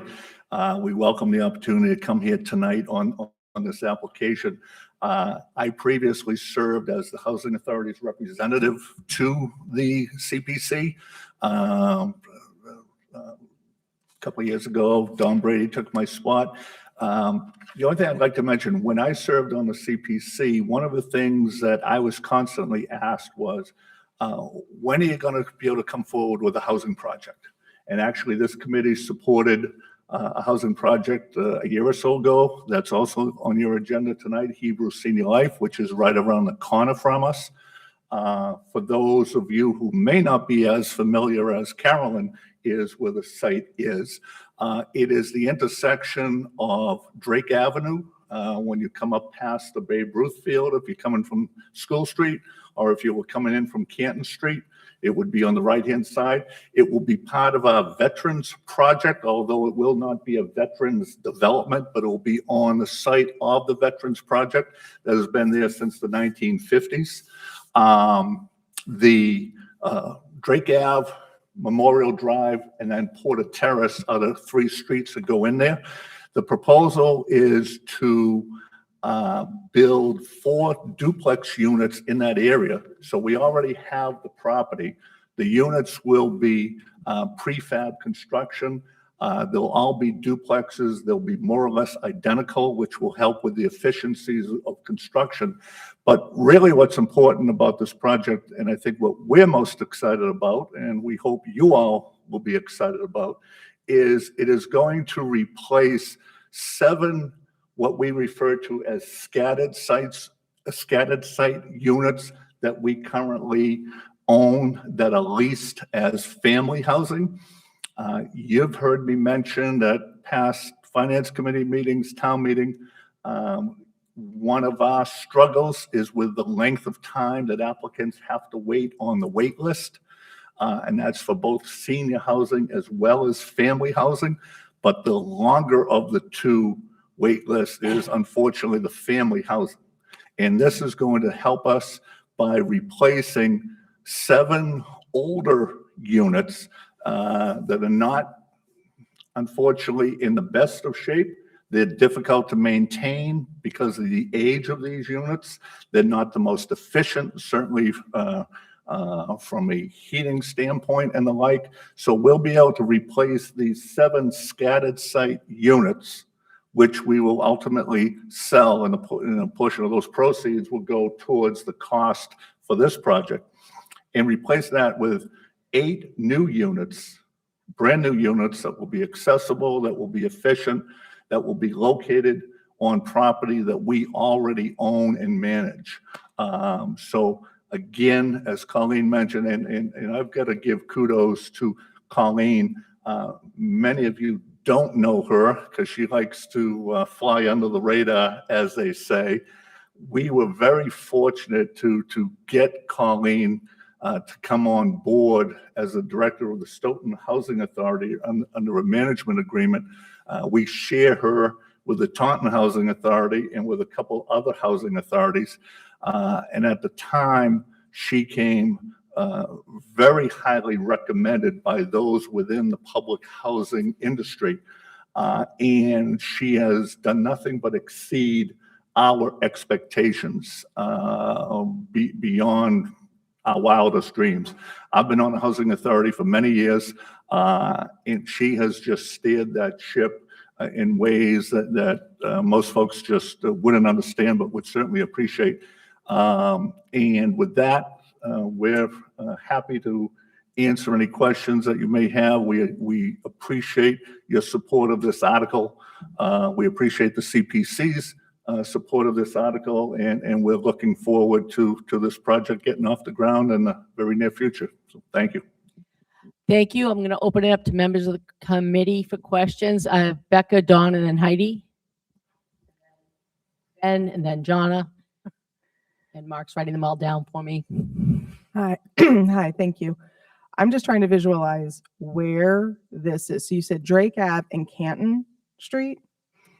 If you come in from Canton onto Drake Ave, Turn right on Drake. it'll, yeah, if you come in Well, from that depend. way. Well, yeah. Right, There's a building right there on the right. right. There's a large industrial. Yes. And then you have the ice you center go- on. Right, so if you go by there, a lot of people, those small, single-family ranch, I apologize. Those small, single-family ranch-style homes Okay. are part of our Veterans Project. And off of Drake Ave is Memorial Drive, and then there's a small cul-de-sac to the left off of Memorial Drive, Yes. which is Porter Terrace. Okay. So they'll be located primarily facing Drake Avenue with access from both Drake and from Porter Terrace. I've driven by that all the time. Yeah. It's just, I just love Yeah. the houses. So we're just coming in from Canton Street. We're just before the Babe Ruth Field on the right-hand side. Are you renovating? Like, I guess my question is, these are being renovated. This will be new construction. So what's going to happen to these? Are you, What's the these that you're The referring houses to? that are the there, I houses think, that are are already there staying. are staying? Those houses will stay and we'll Okay. be building behind those. Oh, So okay. the spirit of the grant is to build on property that the housing authority owns in order to streamline the process. So we will be moving the people who are living in those scattered sites now into this new housing once it's built. Okay. So the other houses will remain at the site. It's being fit into the existing Oh, great. neighborhood. All right. Thank you. Dawn? On the new houses that you're building, it's going to be a 2-bedroom, more for family, or a 3-bedroom. And if we're going to put the other people into the new houses, are we going to renovate the old houses that they were once living in? Sorry, it's green. I should know. No, we will be selling those properties. So we may renovate. If we renovate, it's going to be renovating to sell. To sell. Because we will not be keeping those. Those will go to the open market. Okay. And help fund the new development. Thank you. Heidi? Just to kind of piggyback on with what Becca was saying, because I too was having a hard time visualizing where this all was. You said we own that property, but when I go into the GIS map, it doesn't look like it's owned by the town. It's owned by the Stoughton Housing Authority. Oh, the Stoughton Housing Correct. Authority. Sorry. Okay, got you. Thank you. And then all my other questions were already answered. Thank you. Thank you. Ben? Is there a state mandated requirement for how much affordable housing and percentage wise that we need to have in this town?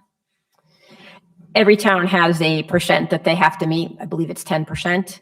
And this is adding one additional unit, but it's actually replacing existing units that are probably already in your count, if that makes sense. So we're selling 7 units that we own that are scattered throughout the town. We are rebuilding out 8. So there'll be 7 replacement units and 1 additional unit. Okay, what are we currently at in terms of inventory? You may, through you, Madam Chairman, you may be referring, it sounds like, to the state subsidized housing inventory, where a community has to have 10% affordable housing. Is that? Yes. Where so all of our units are counted on the town's subsidized housing inventory. And I think the last time I looked, and Mr. Tisdale may know if he's still here, I think we're around It's just over 11%. 11, yeah. Okay, do you have any specific policy for what the target should be? That's not really within our jurisdiction. I mean, all of our units that the Stoughton Housing Authority owns, which are independent from the town of Stoughton, but count towards the town's affordable housing and subsidized housing inventory. Thank you. Not all of the units that count towards that are owned or controlled by the Stoughton Housing Authority. Correct. Jonna? Thank you, through you, Madam Chair. I have a couple of, excuse me, a couple of questions. Why are they called veterans if they're not for veterans? I'm confused by that. The Veterans Housing Development always has, as will these units, they are preferenced for veterans. So any veteran who applies receives a preference in our housing. So you don't have to be a veteran, but if you are a veteran, it helps you on the wait list. Thank you for that. And who else is going to be encompassed in the ability to get this housing? I know low income, but anyone with low income, any age group, any? This age group, because there'll be 2 and 3 bedrooms in their replacement housing, we have to offer the housing first to the people who are currently living in the housing that we're going to replace. But we're obviously doing 8, not just 7. So those will go to our regular wait list. Our wait lists are years long. So it will go to the next eligible person on the wait list that fits that bedroom size. Most likely family with that bedroom size. Thank you again for that. And one last question. Are any of the people that were any of the illegals that were living in the hotels, are they going to be allowed to be on this? All right, please. Please what? I'm in the middle of asking a question and you're Could you gaveling use me. a different term? We've been through this before. You're representing a community. We represent all of the residents of the town of Stoughton. And I am running this meeting and I have asked that term not be used. So if you could refer to the people that you're asking about as migrants or some other term than the one you're using, I would appreciate it. Thank you. And I would appreciate being able, as I stated last night in my comments that I made, that I have a right to use that word, and it's not a word that shouldn't be Actually, used. to be honest, you don't necessarily have the right to use that. People have First Amendment rights to come to a public hearing from the members of the public, and they can make whatever comments they want, and we would not respond, and then they could go on. You are here as a member of this committee, right? You do not need to use that term. I have asked you a courtesy that you don't use it, because to be honest, generally when any society that has grouped groups of people as categories like illegal or slave, no matter whatever the statutes written that were written 50 years ago would use, never come out on the good side of history. So if, as a member of this committee, if you could do us the courtesy of using another term, we would appreciate it. And I would appreciate being able to utilize the word because it is proper terminology. That's what, excuse me, I have the floor, not you. Thank you. No, I'm not. As you may not understand, if we went by everything that was written in the law, if you look at the Constitution, slaves were considered 3/5 of a person for population counts. We've asked you, if you would like, I can bring it to a vote and we could ask if the committee would like that word to be used or not to be used. But this is not something that we should have to be debating. That's right. We shouldn't. I should be able to just use it and it should be accepted. No. All right, if you could use another word, or I'm just going to rule the question out of order. I'm going to move on to the next person. Then I guess I'm out of order. Thank you. Next person, Lauren. Just curious that the houses that are going to be redone or rebuilt there, what type of homes will it be?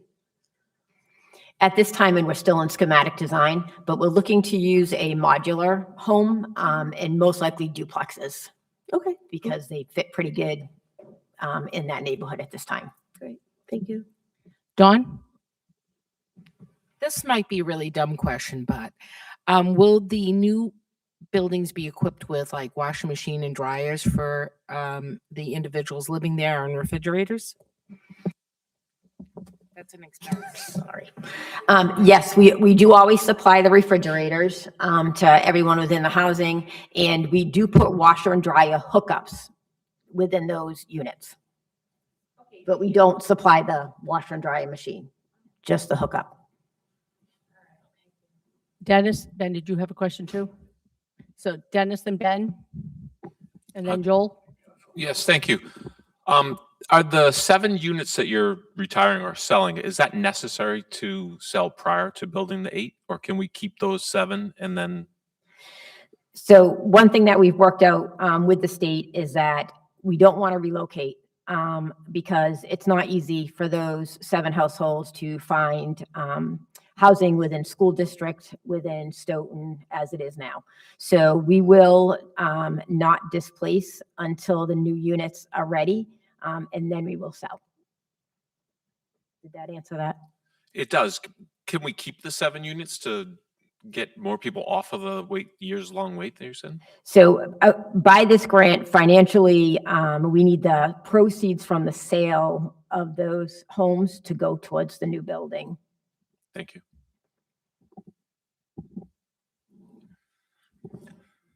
Through you, Speaker. What's the process look like for reviewing eligibility for individuals in this program? Do you review their needs and see if they can be brought into market rate housing, or what's that process look like?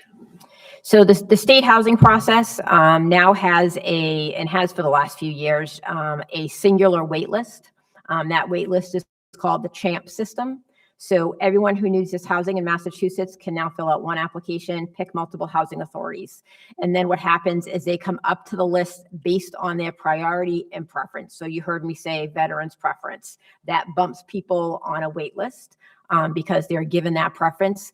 And they're also given priority if they are homeless through no fault of their own, have a type of medical emergency. So there are a few emergency categories that will pull that list for us ahead of time in that way. So when we have a vacancy, we pull that list. We start with the number 1 emergencies and then go down. When we decide if they are eligible, we look at their income. We look at their household composition. If we decide if they're qualified, we look at their previous landlord history. We look at their criminal record. And we look to see if they have had any previous evictions in courts and specifically with other housing authorities. Once they come into our housing, we do a lot around family self-sufficiency. So once they come in, we have what's called a CSS team that is available to residents to assist them in getting job placement, career training, everything that you might think of that can wrap around that family or that individual to bring them towards a greater self-sufficiency. So that's, of course, more what we're looking for in family housing. When we look to elderly, non-elderly disabled housing, our goal is to keep people within that housing unit as long as we can, healthy, safe, and independent, so that we delay their time and hopefully no time in a nursing home. So the goals of the two programs are different depending on who's living there, but we are very geared towards self-sufficiency and providing those services. Thank you. Sure.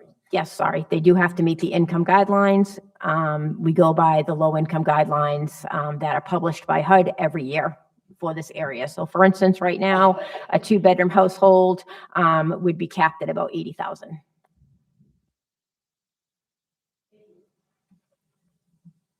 Thank you. Joel? Then Lauren? Yeah, just a couple of clarifications, please. In your original grant or your application to the CPA, you asked for a little over $1 million. And then I see a letter that you wrote saying that you can do it for 800,000. Well, I'm very happy to hear that. But this was done in September and October of last year. And as a member of the elementary school building committee, we're having some very serious concerns about where this is going. So I guess my question is, what happens if the project starts to come in over budget? Who makes up the shortfall? So those are some discussions that we're having with the state. We've even talked about a possible bridge loan. Should we have some difficulty with funding at this time? As I said, we're still in schematic design. So we're looking at every possibility to reduce costs and keep costs low. We knew that in 2023, when we put the grant in, that we were going to see about a $200 and some odd thousand gap. Once that grant was submitted and approved, working with the architects, we realized that we could fit another unit pretty easily, and that would give us 8. That then drove the cost of that 8th unit. So what we tried to come up with is a reasonable figure for the cost of what that gap might have been in the 8th unit. What we're hoping for is that we know that some of the original numbers were back in 2023. We kind of raised those to 2025 possibility levels. We're now in 2026. And we're also hoping, though, that because some of this is funded by real estate, we're hoping that the real estate market also, comes up. So there are some pieces to the puzzle. The state has just a few of these grants. These are pilot grants that they have not done before. So we're only one of 3 across the state. And I think everyone's very vested in making sure that these grants come to fruition and that these projects work. So, we're also relying a little bit on the state to continue to support as their original grant amount is also outdated. So the grant as it stands in schools, for example, the Massachusetts School Building Authority gives you a grant and they reimburse you for invoices of work that you've already done. I'm not sure how the grant works here. It would be, the state would put the money. So the state had originally put in just under 2.5 into this project. They will reimburse ahead of time. Sorry, it's not a reimbursement. We can pull that money down and pay bills with that amount of money. Okay, so assuming the worst, that there's going to be a crunch in terms of, is one of the potential solutions of going from 8 units to 7 units, or you have to stay with the 8 units? It is a solution. We're going to work really hard not to have that happen. Well, but yes, I know that, of course, but yeah. I understand what you're saying. And there are solutions here if we get to that point. Okay. There are always the solutions. I'm just wondering if we're going to see you again next year or the year after saying, oh yeah, we need a... I'd love to not make that happen. But if through you, Madam Chairman, to the previous speaker, as Colleen said, hopefully that's not the case. We certainly appreciate the sentiment of the question, and there is obviously a lot of uncertainty. That said, should all of those things come to pass, what we would have to do is pursue any and all financial resources, just as we did in putting the original package together. So, it's a combination of state resources, municipal resources. So we would look at all of those things. I think the last thing that we would want to do is have to reduce the number of units, however. I understand. Okay, thank you. Thank you, Madam Chair. Thank you. Lauren, then Arnie. Hi, sorry to bring this up again. I just wanted to clarify because I'm trying. So you're coming from Canton Street and then those, how I know, because I'm sorry, the Lauren. little, Have this, Carolyn. yeah, no, my question doesn't, it's, okay, because I grew up on Canton Street. So you're coming in off of Canton Street and you have those little houses there, right? Yep. So I'm not talking about the houses that you're going to build on, what is it, Porter Terrace? It's actually mostly on Drake Ave. Okay, so are you replacing those houses? We're not. Those Like knocking houses, them down and rebuilding them? no, those houses will Okay, remain. So okay. those kind of smaller white houses that line that street will Yeah. remain. What we're looking to do is to bring a shared driveway in Okay. between those houses and build out the back. More or less behind. So kind of in their those- backyards. Behind the Okay. existing homes. Okay. Because their Okay. backyards, there's some space, and then they start to abut the other houses within that development. So there's quite a bit of space in between there. So last question, I promise. So the people that are currently in those homes, are they going to be moving to the duplexes? In the white homes and the ones that line the up. scattered sites. No, the ones that are living in the scattered sites that we're going to sell, yes, they will be able to move into those homes once they're built. Okay, thank you. Arnie, then Dawn. Hi. I assume that you will be getting rent from the people that are there, and the maximum income is $80,000. Is the rent expected to pay for maintenance and whatever expenses there are with the housing throughout its life? So these are subsidized housing units through the Department of Housing and Livable Communities. What happens is that a resident pays 30% of their income towards rent. So rent is income-based. So each individual household can end up paying a different amount of rent based on their income. And then the state will then subsidize our operating expenses from that. So if the state's going to give us, for example, $700 for that unit, the tenant based on 30% of their income is paying $500. The state is going to give us the $200 to make up the difference in that rent. And then that is the funding that we use, the rent combined with the subsidy from the state that gives us our operating fund. Say you've got a homeless veteran that has a family and he has no money. Will the state make up the whole thing for him? Yes, they actually will. We do have people who can come in at times experience zero income is what we call it. So we can have people that have that type of a challenge and they can end up with a zero rent. If we have somebody that is in that situation, we work particularly hard with that household to make sure that one, if they're a veteran, for example, they are making sure that they have access to everything that they're eligible for. If that is not the case, then we are assisting them to find income through work, through whatever that household has the ability to do. So that would be our road to family self-sufficiency. Seeing zero income is very rare. And when we do see it, it's very short term, but it is allowed. Madam Chairman, if I may through you, we have annual recertifications as well. So it's not a qualify once and be able to stay forever. You hit the lottery, you're no longer eligible. So it's a combination of two things. The initial thing is you have to be under a certain income to qualify, as Colleen mentioned, and then your rent is based on whatever that income is. But every year we go through a recertification process to make sure our residents are still eligible. The other thing in terms of the cost is, unlike somebody who may own their own home, these are rental units, as we mentioned. So we, as the landlords, if you will, are responsible for the maintenance of the units. Is that covered by the state also? The maintenance is covered through our operating budget. And, there's times when we go through the state budget process. And there's times when we're funded higher than others. So there's times when our operating will go up and down. What attracted us to this grant is that it is very difficult on a operating maintenance level for a housing authority to own and take care of single-family homes scattered throughout a community.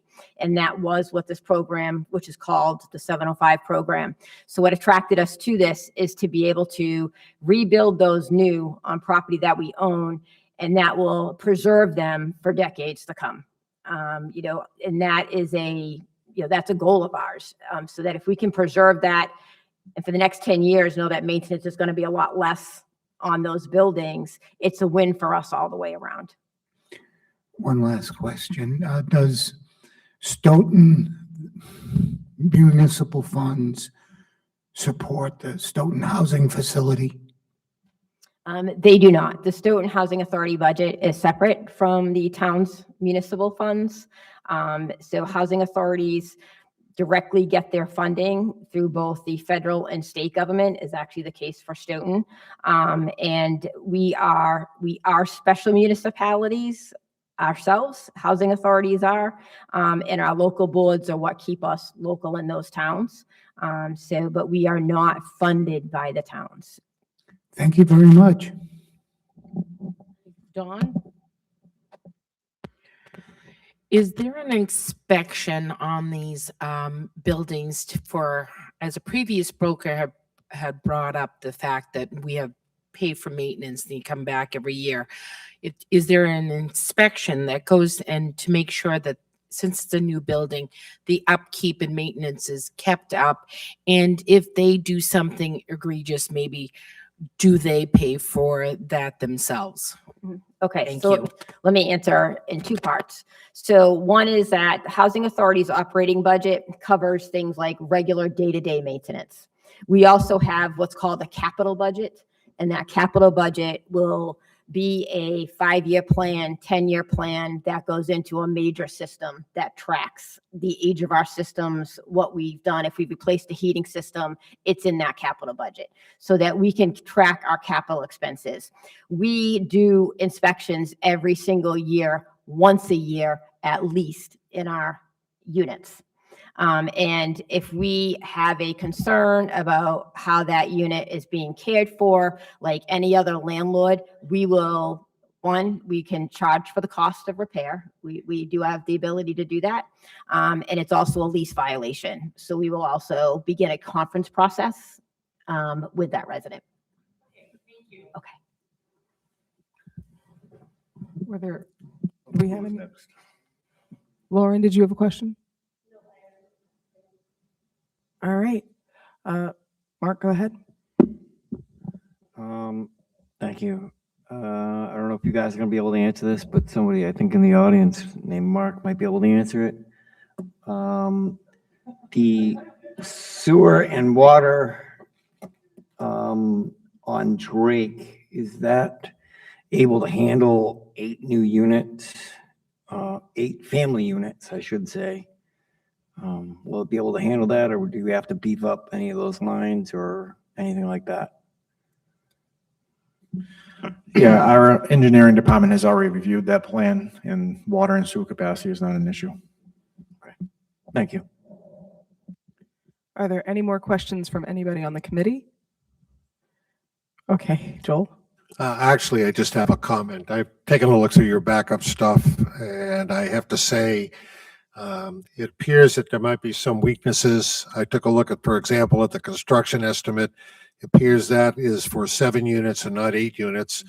Okay, so I can see that. I I see the notes from the architect who basically said, we haven't really accounted for any site utilities coming into the project, anything like that. So to me, there's a lot of iffy stuff going around, and the amount of monies that you're carrying in the construction in this estimate for contingencies is real low from a practical point of view. So just a comment. I mean, if you guys are okay with it, fine, but it would bother me. Thank you. We're not fully baked yet, but we're close. Closer than we were when this was done. So we are in end schematic design. Thank you. Any other questions from anyone on the committee? Any questions or comments from anyone in the audience? Go ahead, Natasha.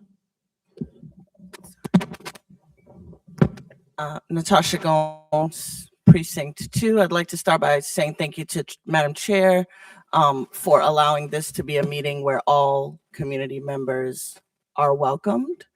My question, though, is regarding the sale of the unit. We are currently in an election process, and we hear a lot of conversation regarding affordable home purchasing.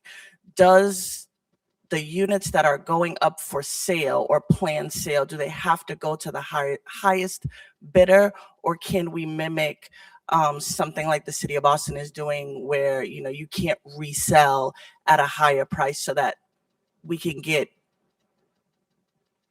lower income people into home ownership, not necessarily people that need rental assistance, but people that can't afford an $800,000 home? I can say that that is something that we did look at and would love to do, but it doesn't give us what we need to rebuild. If we weren't rebuilding, I think we could probably, look at that. Right now, as the way that the grant stands and the funding with the state was that the houses would go to regular market. So there is no provisions in there or funding in there to have those properties remain or sell at anything other than the private market rate, unfortunately. If I could just add to that through you, Madam Chair. The homes that we will be selling, however, those proceeds are allowing us to build new housing, which will be affordable housing. So it's sort of a one-to-one in that sense. I appreciate the sentiment. Would love to add more affordable housing to the stock in the town if we could. But in order to build the units we're looking to build, we need to be able to sell those existing units at market rate. Yeah, I understand what you're saying, though. Would have loved to try to make that work. I will say that the homes are not, they're certainly not $1 million homes. So, hopefully they hit that need market of maybe still first-time home buyers or smaller families that might be looking for a starter home. Thank you. Who's next on our list? What? Oh, I'll put it up. Okay. Anyone else? Comments, questions? Okay. So as previously stated, you said there was 11% low income housing. What does that represent in terms of actual houses in Stoughton? That 11%. Is there a number of houses that you have in terms of? I don't know that figure off the top of my head. There's I forget which department in the town, through you, Madam Chairman, maintains that inventory, but there is an actual subsidized housing inventory that is maintained by the town. So that could be from a 40B development. That could be from Presidential Courts down across from the high school.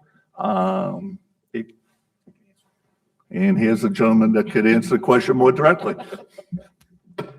I don't have the exact answer of the number of units, but the planning department has a spreadsheet with all those calculated out. We can get that for you if you like. Could you Yep. get that and send this to us?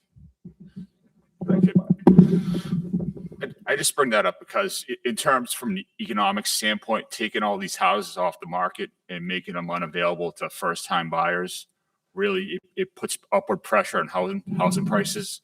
So I think in some way it's almost counterproductive. For you, Madam Chair,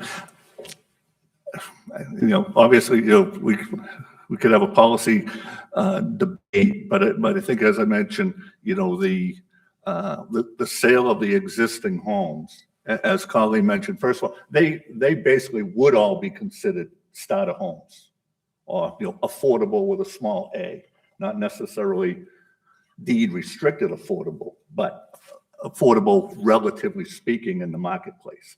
But once again, what we're building, as with all of our units, are affordable units because of the income guidelines that residents have to meet.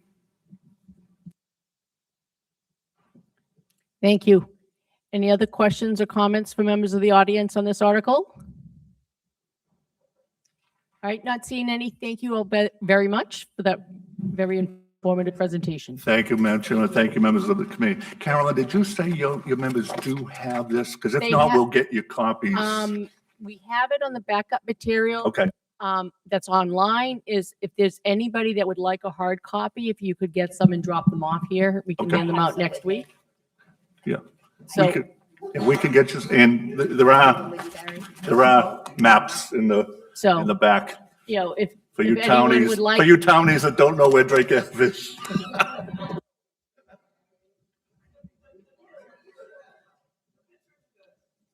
yeah, I walk by that. I walk home from school by that way all the time. Cut over the train tracks.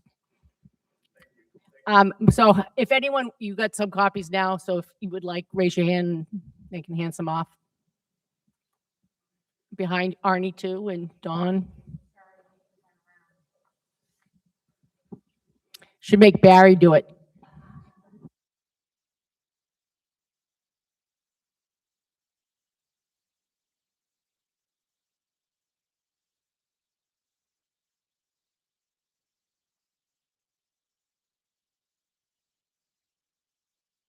Thank you. Moving on to the next item on the agenda, which is Article 27, CPC restoration of the antique Hunneman pumper truck.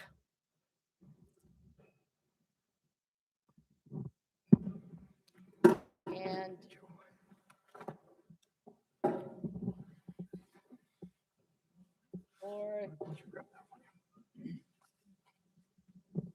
the article here.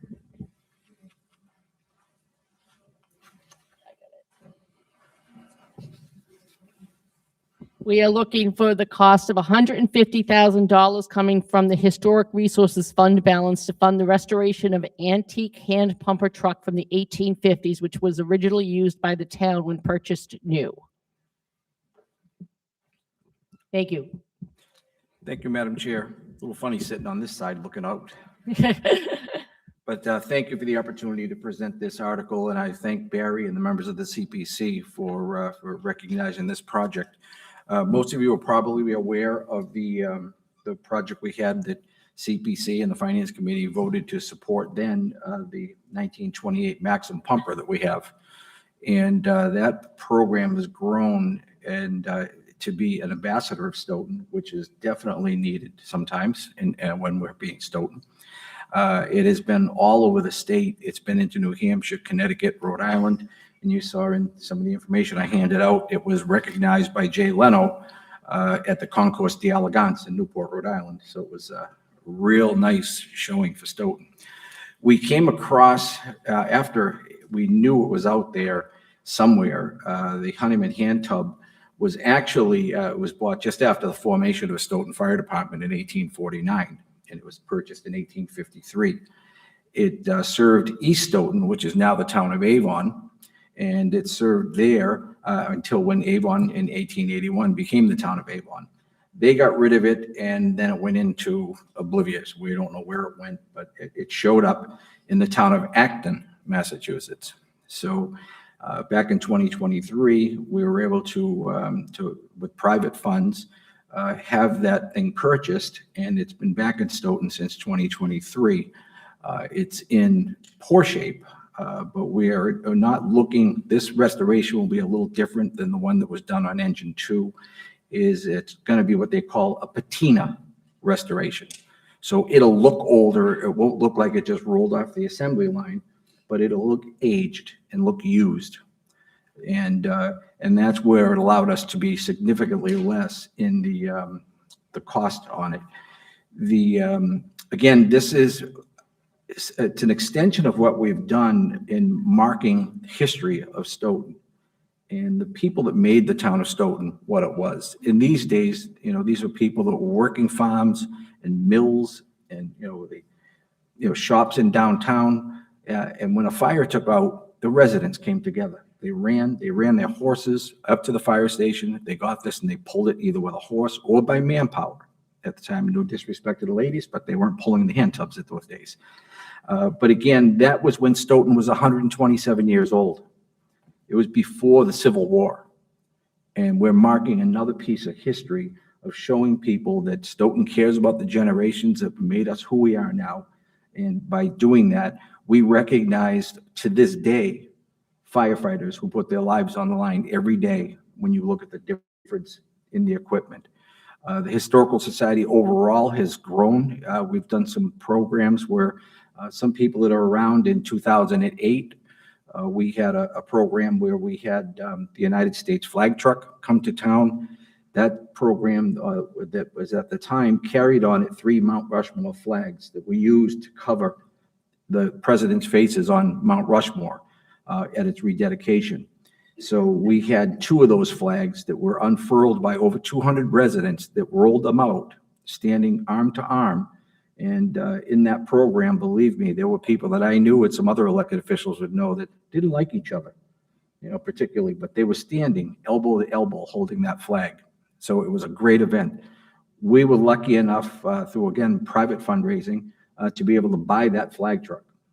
And that's another addition that we just added to this past November to the operation of the Historical Society. So that vehicle will transport both engine 2, because it's a ramp truck, so the engine 2 goes right up on the back of the body, and we'll be in the process of putting a trailer hitch on that with an enclosed trailer that the hand tub will go out, so that we'll be displaying both of those pieces of history at different locations. So it, again, it's just the timing that when Stoughton was 127 years old, that truck was, that hand tub was out there. There's 75 years difference of firefighting history and people and communities, 75 years in difference of age. And it's just one more thing that, that we do to recognize our heritage, recognize the people that made Stoughton what it is today. So if I can answer any questions, I'd be more than glad to do so. Thank you. Open it up to members of the committee. Questions? Ben, then Becca. Oh, Barry? I just want to add one more thing. That one of the things that impressed us about this project on the committee was that we saw the work that Joe did with the 1928 pumper truck and how Joe has turned that into a much needed ambassador for the town and has taken it, as he said, all over the state and all over other states, and has won a number of awards also. So. Thank you. All right, Ben, then Becca, then we'll go who's next after that. Through you, Madam Chair. Where's this piece of equipment going to be stored full-time? Right now, the Honeyman hand tub is at Station 1 on Prospect Street.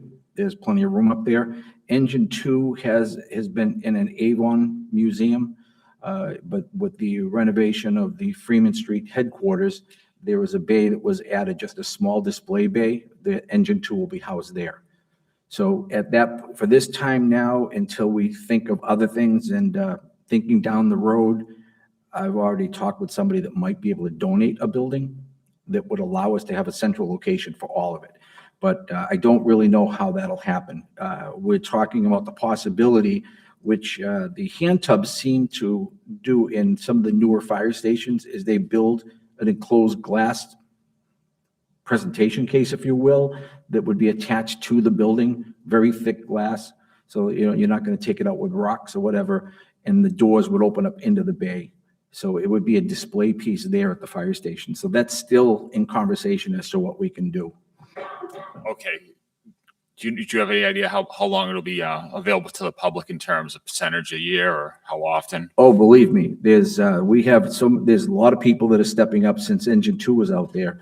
And I'm putting that, now that we have a transport vehicle for this, there's some people that'll be involved. And I think everybody, I hope you've all had the opportunity to see the fire truck at one time or another in the parade or whatever, is we want it out there. We don't want to sit it in a museum. We want it out there. In 2023, during COVID, Engine 2 was driving neighborhoods. Kids were ringing the bells. They were getting pictures. It was something that kept families doing something together, despite COVID. The Engine 2 program, which we're going to do the same for the Honeyman hand tub, is it goes all over, and we are recognizing our line of duty deaths. Edward Kelleher from 1966, Victor Melendi from 1995, and Fred Little from 2022. They ring the bell. We have a card that's made with a picture. It'll be the hand tub on one card. It'll be Engine 2 on the other card. When you turn it around, it will have the last call cards of our lost firefighters. And the kids ring the bell 3 times in memory of our fallen firefighters. We'll be expanding this a little bit. I've talked with the National Law Enforcement Foundation, as well as the Fallen Firefighters Foundation in Washington, D.C. And I had, unfortunately, a time where 3 years in a row, I found somebody very near family and a couple other people, found them dead in their homes. And I'm very close to the fire, very close to the police during my roles as a select board member. And it was the first time that I really thought to myself, when we say thank you to somebody in the military, police and fire, thank you for your service. Why are we thanking them? For putting on the badge and doing the job? There's more to it. It's things that they will see and never unsee.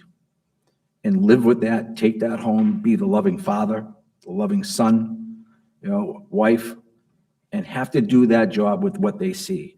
So this program is bigger than the town of Stoughton. We're recognizing people all over the country for what they do through these pieces of equipment.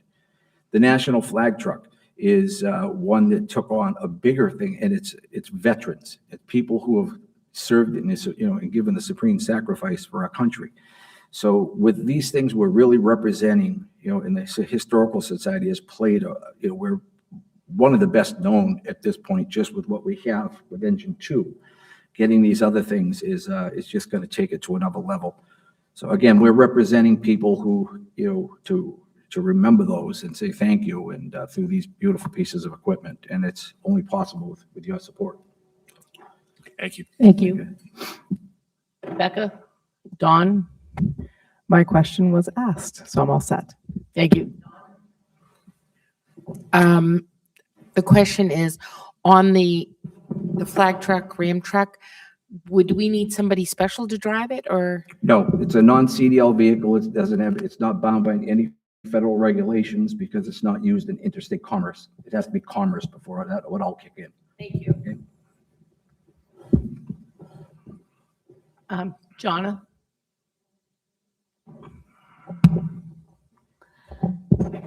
Through you, does anyone else ride the truck besides you? No, well, there will be a passenger here and there, but I'm the only one that's doing it right now. Okay, thank you. And my second question is, are you going to have a museum in the new fire station for the Yes, truck? Engine 2 in the new headquarters of the fire station, there's a small bay there. It's basically just a garage bay. It's not a full-fledged museum. It's very small, and that the town was good enough to make that available. There won't be any public funds going into that. Everything is money that I'm raising personally, or items that we have in the Historical Society at this time. They don't get to be seen. They're in downstairs in the archives of the Historical Society. They belong being seen. So this will allow people from all over the town, other towns, to come in and learn more about fire history through the pieces of equipment that we're preserving. Thank you. Arnie? Hi, this is just a curiosity thing. Is on the fire truck, was it the 28? 28? Is that driven all the way up to New Hampshire? No, that's what we would, Arnie thinks it was the reason we went out and looked for a ramp truck. I've been very lucky to have 2 people in Stoughton, John Doyle from Sherns Automotive, who lets me use his ramp truck whenever I need to go. And I offered to pay the fuel. He got mad at me, and he said this was his part, to be able to make sure that truck goes out. So yeah, we've been able to go far with it, but now we have our own truck that's owned by the Historical Society. We have all the proper insurance. We have acquired national, I'd be more than glad to share with you at any time anybody wants to ask, national companies. There's a company that makes the outer shells for all the nuclear submarines, who is a sponsor of this program right now. I mean, I've been so just humbled and to know that the people that are out there that want to support things like this, and they're making donations to the Historical Society for it. Will the pumper truck just be a museum piece, or will that be rolled around in Arnie, if you want to see it at your house, you call me and it will take a ride down. Yeah, I don't want you to do that. No, what I meant was, I was just curious as to the extent of the restoration. Will it be able to be wheeled in parades and things like that? The fire truck has been all over the place. I drive it periodically over to the town of Foxborough at the Gillette Stadium. They have car shows there. We were over at Endicott Estates for a car show last year. I think Arnie's talking about the current one, the one that's in the subject of this article. Yes, This the one, no, pumper. this one will go out, but it'll go out in trailer because it's not powered. Yes. And it's very heavy. So we would have that on trailer. The trailer can go on the back of our ramp truck or on the back of my Ford Explorer. So yes, that's going Not to going to out get there. horses to pull it? Hey, you want to fund that? I'll take a shot at it. Thank you very much. I was just curious. What, a Clydesdale? Yeah, sure. Yeah. We'll just make the select board pull it. Hey, I'll sit on top and steer it. I'd love to, does it come with a whip? Yeah. Okay. Anyone on the committee have questions? Any other questions? I will open it up to members of the audience. Anyone have any questions on comments on this article? And the amount again is $150,000, right? Yes, and if I may, just for clarification as well, because it was asked at the CPC hearing on, and you folks have asked earlier on the appraisals, or the estimates on what it would cost. We got a high, a low, and a medium, and the high person just dropped out, and that he is not doing them anymore. So we'll have, I believe, we'll be well within budget. Thank you. Okay, anyone else? All right, thank you. Thank you very much. Thank you. And if anybody wants to call, see anything, you want to see the tub or whatever, feel free to reach out. Thank you. Barry, thank you as well. Thank you, Joe. Good job. Okay, we already did Article 28, so we are moving on to Article 29, the CPC Hebrew Senior Life Supplemental Funding.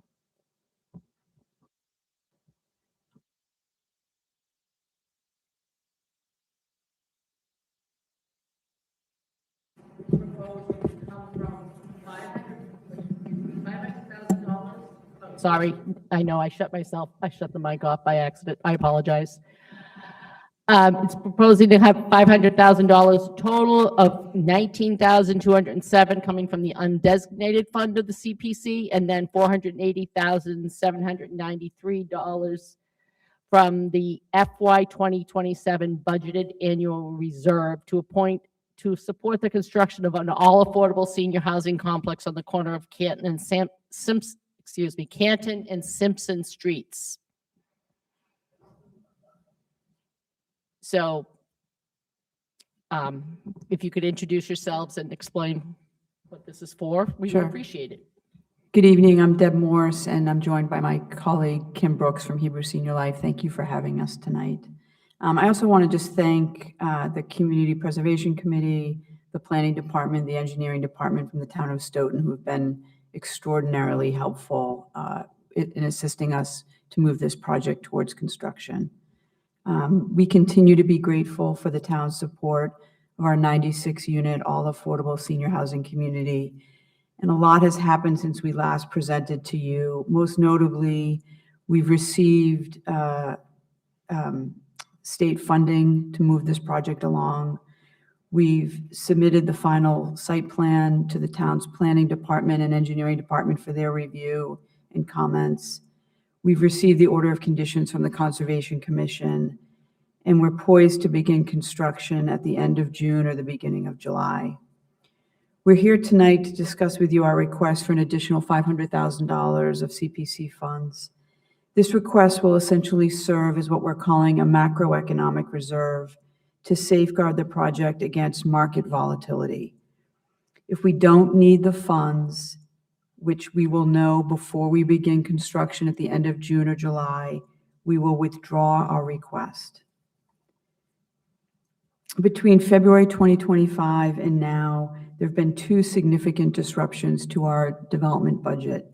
The first is that the permanent loan has decreased by a little more than $1 million due to more conservative underwriting and a lower rent standard that the state will pay.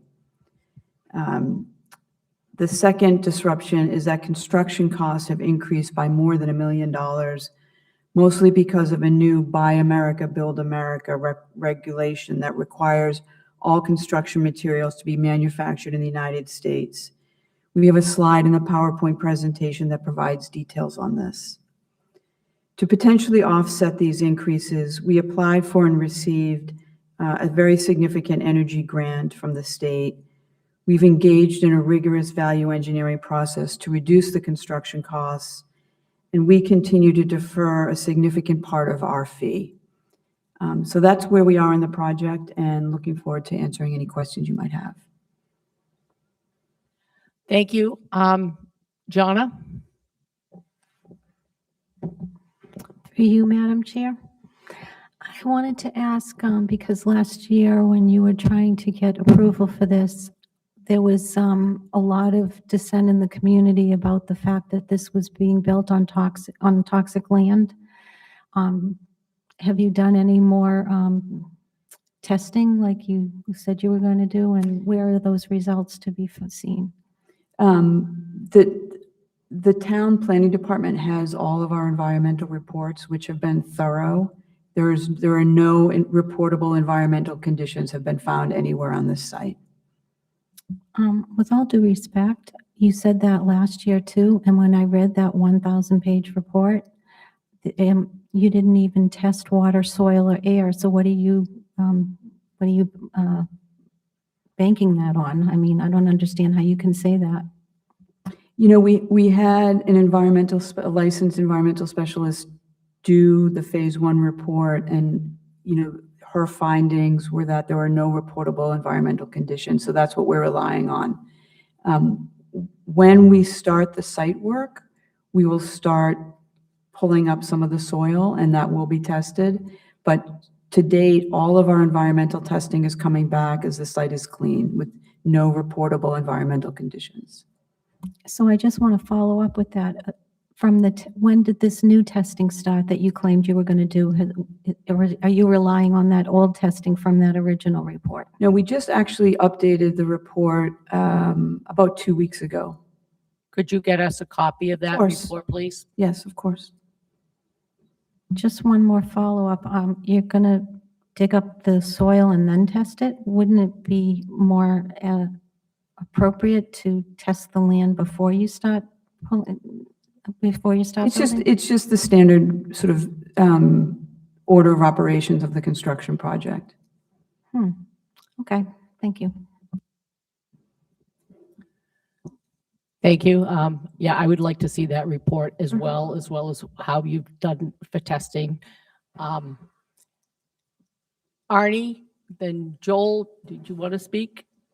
Sure. All right. Feel free.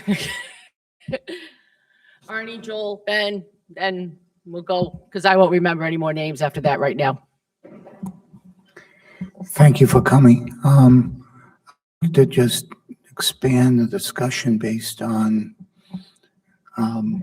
John's comments, is I believe what I heard was where you were building it was safe, but in the wetland, it had environmental problems. And as I remember, some of the chemicals or stuff were going through town, through your wetlands, into other neighborhoods. And that's what I remember hearing from I believe it was last year.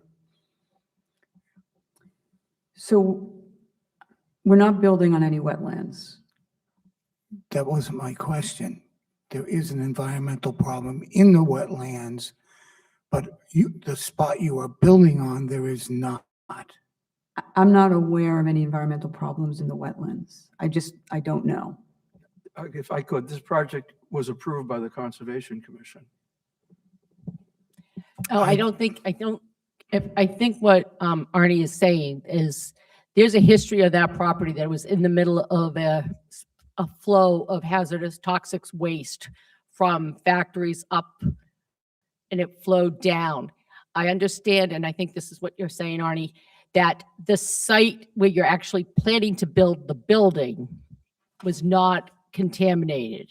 However, parts of that property, like in the wetlands, is what Yes. you're saying, did have a history of contamination. And that's what you're saying, right? That's exactly Right. what I'm And saying. I mean, I also remember this was a big issue in town like 20 years ago when this was all discovered. That's one of the reasons why that property has been vacant for so long. So that's what he's talking about, that part of the property that, was contaminated. What's the status of that? What do you mean the status of it? Like, Well, the environmental person that did the analysis says there's no worries there, but evidently in the past, and as far as I understood, when we were talking about the project last year, it was still available and they were going to test on it and see how they had to clean it up. I mean, we can re-review the reports that just came out 2 weeks ago, but everything in the report says that there are no reportable environmental conditions, and that's what we're relying on. I don't know how to answer that well, I, because don't, I would say we'll get a copy of that report and then Yeah. look at it. Closely with all the town, I mean, we've It's- been. the second, Okay. But I think, we understand and, I don't expect that either of you are environmental engineers or, and you're relying on what people told you, but this is a concern that a lot of people have had, and we may not fully understand all how everything flows or where it goes either, but we would like to before we, vote on this. These were questions that came up at town meeting. I remember when the project came up, and I mean, we knew, at least I knew then, that there would be a 21, what's this? 21E. 21E done, and has that been done? That is this phase 1 report that we will get Thank to you. Yeah. So I think, we may have other questions, but I think that's what, and this will come up at town meeting again, because this was the whole issue of the toxic waste in that whole area was a very big issue for the town 20 years ago. And there's still people that are quite aware of it on the town meeting floor. So, you will, this is not the only place that you will be asked those questions. Okay. that's my sentiment exactly. My other question is, last year, I remember we put a large sum of money into the Hebrew Senior Center, and now you're asking for more. How does this square up with a historical need for that particular money? You're coming from the CPC or conservation money. What was the don't amount think last year? Was it like over $1 million? So I don't remember the amount of the original article. This isn't, just to make it clear, this isn't coming from a historical, it's coming from the undesignated fund, and I believe the need is for affordable housing, which is one of the areas that the CPC will fund projects in. Yeah, this project will provide 96 units of housing to the list that Ben was talking about earlier. So that alone will increase our rate by approximately 0.75%. And do you remember the amount of the project that we funded last year? Or when it 1.3 came? million. 1.3 million? Yes. Thank you. My point is that we've already put 1.3 million into this, and now we're asking to do this another $500,000. Are we going to be looking in the future for more money on this? As I remember, Hebrew Senior Center is a for-profit company? So we're a nonprofit organization, and our hope is that, in fact, we go in the opposite direction. That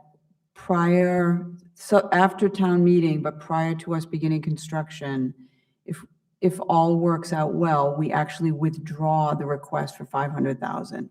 The reason we're making the request at all is it's important that we begin construction in June or July.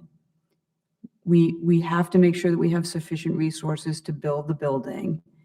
And because you have your annual town meeting just once a year, we needed to create this request and call it sort of this macroeconomic reserve so that the funding is there if necessary. But we stand with you with the hope that with the intent and the hope that we withdraw that request. What's going through my mind on this is we gave you $1.3 million of tax money, and our taxes fund the CPC. So our tax money is going into funding you for an extra $500,000. Are we going to be seeing, if you don't withdraw it and something happens in the middle of construction, are you going to come back and ask us for more money? I don't see that happening now. On the other new construction. I'm just really concerned.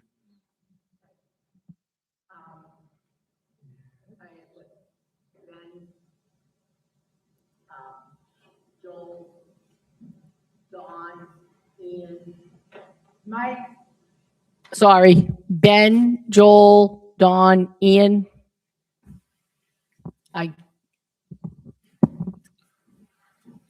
Mark. Yeah, you're good. All right. Through you, Madam Chair.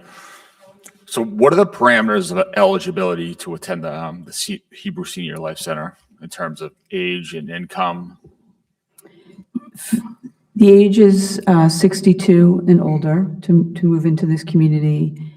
The income could range between zero income up to, similar to what Colleen mentioned, about $70,000 per year of income.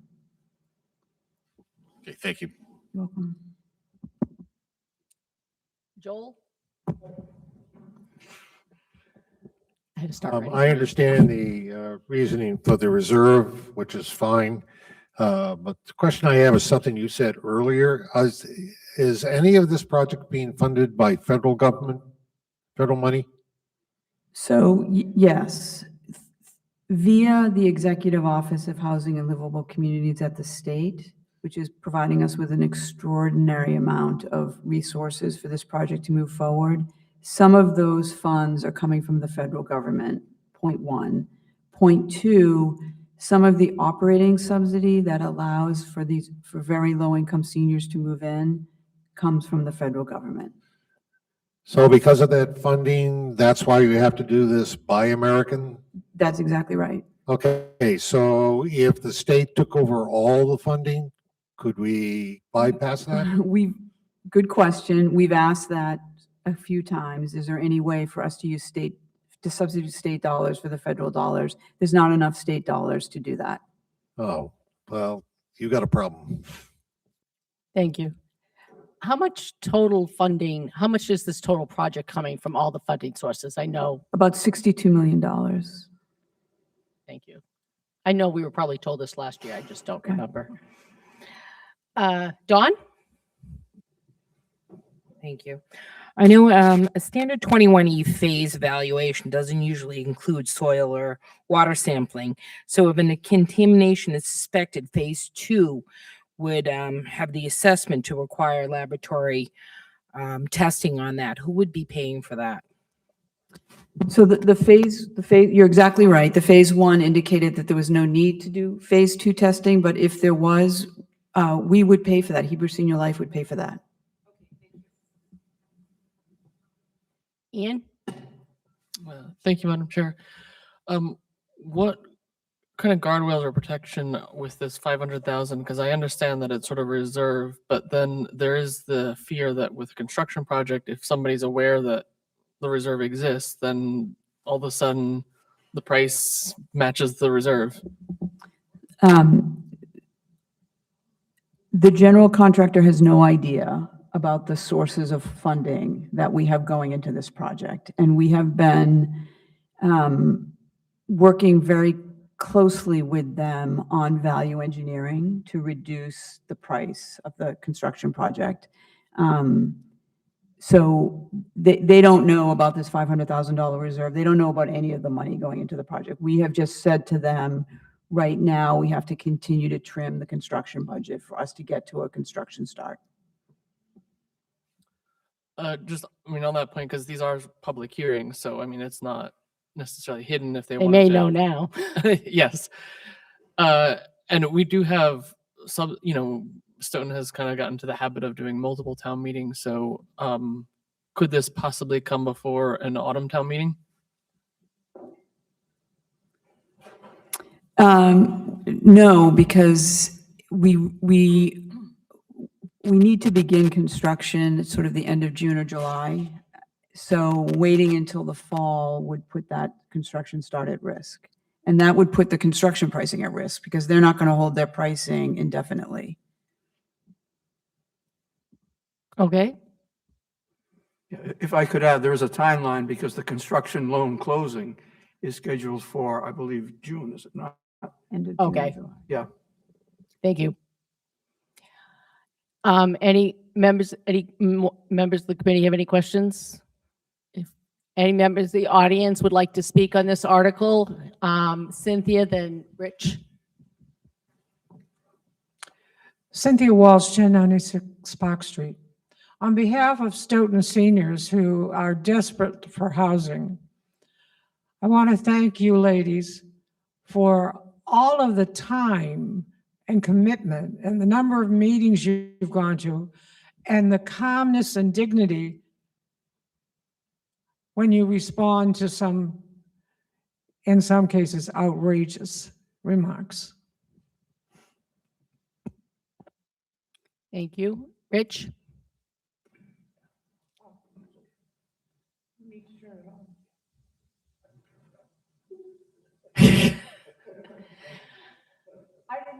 I wouldn't have turned it off if I didn't need you.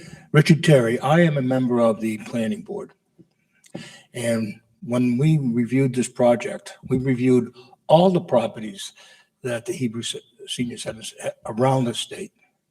They are the most well-run, most efficient. They don't cut any corners. And every time they've gone to a project in Brookline, Dedham, Canton, Randolph, they've done a superlative job. And the request that they are making today is a very reasonable one considering the volatility of the market. In addition, this planning board, Stoughton Planning Board, approved this unanimously. And the concern about pollution is a correct assumption. It did happen. It's getting better, but it's still there. But it doesn't affect the 5 acres of land at that 25-acre lot, which is typically called Porter's Hollow, prior to the owner donating to this group. But the 5 acres is in the corner of Simpson and Canton, well away from any contamination. And the people who will be living there ultimately will not have access to that portion of land. So it's really irrelevant in the scheme of things because it's been approved by conservation and they're tough. Jim, the Conservation Preservation Enforcement Officer, does his job faithfully. Thank you. And the Conservation Commission, I know many of those, they are very conservative people on our side, and they wouldn't have given their approval to pass on to the planning board before we can make our approval. So I strongly recommend that we support this. Thank you. Thank you. Any other members of the audience like to speak on this article? Sure. This is a quick question. Do you have a general contractor on board now? Can you tell us who it is? Yes, we have Delbrook Construction is the general contractor. Who is? Delbrook. Oh, Delbrook. Okay, thank you. You're welcome. Okay. I mean, I recognize your architect, Miller Schaefer. Worked with them in the past, so okay. Jonna? Thank you, through you, Carolyn. Will we have the information for the new lab results that you have for phase 2 in time for town meeting? I don't think they have to do a phase 2 based on what they've said from We- phase No, 1. She said she did do phase 2. We did not do a phase 2 Oh. because the phase 1 said there was no need to do that. What we're going to do, and we'll do this tomorrow, is we'll make sure that Mark has a copy of the updated phase 1 report, which was done just like literally 2 weeks ago. So And that he- will be that is a public document, and you are more than And welcome he to can read forward that. that to us. I mean, and Yeah. it may help me at least. I don't know if anywhere has like a sketch of the property, like where the reported contamination was and where the building is, so like I can see it visually. Yep. I think that might help some of us be reassured. I understand what you're saying, and I think overall it's a good project, but I think, these fears are real, and I think I would like to just see to make sure, and I think having a picture would help. Thank you. Anyone else? Okay, thank you very much.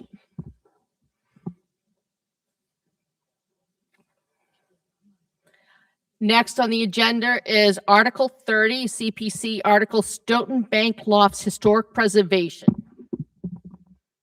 And this article is for $190,000 to come from $81,624 from the Historic Resources Fund balance and $108,376 from the FY 2027 budgeted Historic Resources Reserve. Thank you. Thank you. Good evening, Madam Chair and board members. I'm here to present yourself. Sorry. My name is Sudhir Raghunath. I'm the owner of the building, 810 Washington Street. This bank building, it's like over 120-year-old bank building. And here the plan is to restore it and convert into a residential unit with some commercial space in it. And right now the building is underutilized and starting to fall apart. And it is also, adding some housing in the walkable downtown area, in the restaurants and the public transport nearby. And the big part of the restoration we are seeking the CPC funds is to restore the masonry and strengthening some structure and keeping the original details of the building. And I also want to thank the town planner and historical society for the support throughout this process, and also Barry and Dwight for their guidance in helping putting this together in front of the CPC board. Okay, thank you. Can you just explain, because we're talking about the bank that's at the corner, like at the V. Yeah, at the right? B's and the old the Bay Bank. intersection. Yeah. Can you explain what you're going to be doing with the property? Yes. So we're going to be, currently it is being used as a commercial space, and it's been renovated maybe like 20, 30 years ago, like interior, not anything happens and done on the exterior part of the building. So we are currently renovating the entire building inside to put some 9 residential units, smaller residential units and 1 commercial space. And also restoring the exterior part of the building to keep the original structure as intact. Okay, and the apartments, are they going to be, are they all market rate housing? Yes, they're going to be all Okay. market. It's going to be a small units, like it's like a single bed unit. If I could clarify, the part of it that the CPA funds would be supporting is the exterior renovation. All right, it's just historical. Correct. Okay. Mark, Ben, and then I'm sure other people will find a question to ask. Yes, hi. It's been a long week. So I just wanted to make sure that I was looking at everything correctly. Basically almost half of the renovations you are paying for and half of the renovations to the exterior half of the renovations will be through you and half of it will be through CPC, correct? Yes, that's what my. Roughly about, Yes, right? Yeah, Okay, cool. I just wanted to make sure. I was looking at the numbers right. I'm like, yeah. is it the full 200? No, it looks Yeah. like it half. So I just We wanted to double got check. 2 current quotes, so based on that, like, instead of asking for the full, like, we are asking for some part of the CPC to fund for the project. Correct. Yes. Oh, beautiful. Thank you. Ben? So I understand this is a fully private building. Yes. Why is it the taxpayer responsible for making these repairs? So it's like currently, like the historical society is considering as a part of the history. It's like a 120-year-old bank building, like it's been part of the Stoughton history. So like historical society is kind of helping, like, wants us to renovate and keep the structure. Like, before we had an option to take those 2 buildings out to put the apartments, but like, because of the recommendation, we thought, okay, if we can't go this route in order to renovate and keep the building as it is. If I could expand on that, the question isn't whether the town is responsible for restoring a private property. Any property that's in a public space, especially one that's in a space that is in the center of town, is something that is, in other words, rather than let a building that's in the center of town fall apart and deteriorate, if the town has the resources to work with the owner to make it a better property and to beautify the downtown, then that's a very, in my opinion, very appropriate use for the public money in this case. I mean, but why can't the owner make the repairs opposed to having to use public money? The owner is basically splitting the cost with the town on this particular portion of that renovation. And extensively, all the funds will be utilized for the exterior part of the building, nothing to do with the interior. This is just like the masonry part and the historical windows restoration part of it. Okay. Thank you. Arnie? Hi, me again. Once this restoration is done, who then is responsible for maintaining the outside of the building in its renovated form? Like we will be maintaining, like, we allocated some funds for the keeping maintenance of the cost of the building going forward. My concern is that you're going to come back and ask for more money for maintenance on it, and I just want to make sure that we are, let me rephrase it. Is this going to be a one-time funding? Yes. Yeah, if I could also answer that, CPA funds cannot be used for maintenance. Okay, that answers my question. Thank you. Joel?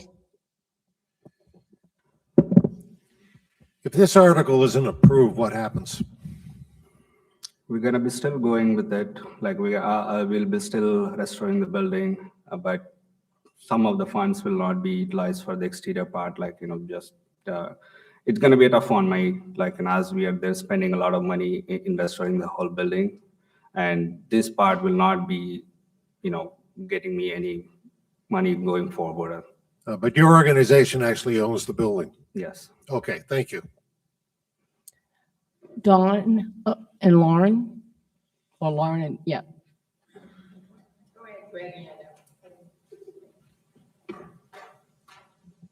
So because the CBC is helping, does that mean you can't change the frame of the building? Like you have to keep the building as it is frame-wise because it's historical? Is that what I'm understanding here? No, let me address that. The presentation made by Mr. Raghunath was not to modify the exterior, but to renovate it in accordance with the standards that are standards of the Department of the Interior for historic renovation. So, If they were to, want to completely change the exterior, that would not be within the standards. okay, And we would probably go back and want our money back if we Okay. wanted to do that. And just want to clarify, there will be a little extension in the back of the building where currently it's only built up to the second floor. So we are bringing up to the third floor so that the whole building is level.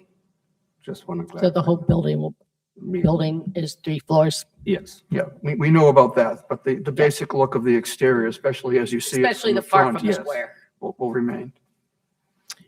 An important question regarding residential. What about parking? So we currently own the building next to it. We are giving the parking spots designated for this building inside that. And it is being approved by the town planner. We went to the meeting.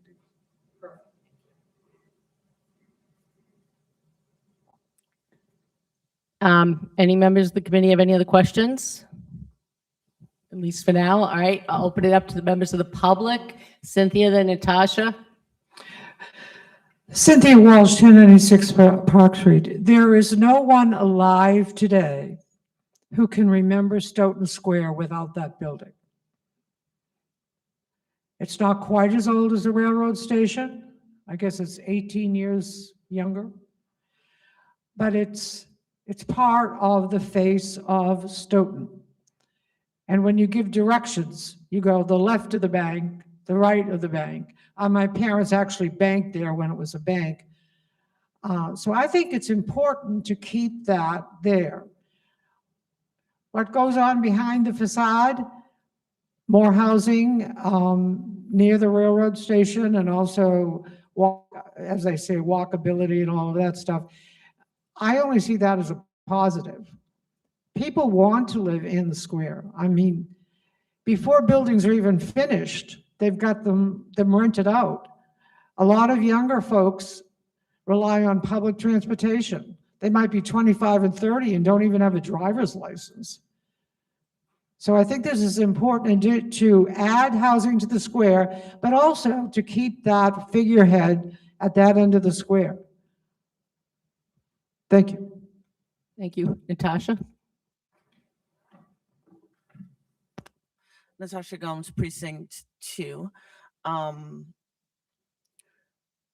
I understand that there may be other renovations going on to the building in addition to what the CBC, whatever the 3 letters are, funding that will be provided, who is going to monitor that the money that they're getting from the taxpayer dollar is used for what it said it's going to be used for?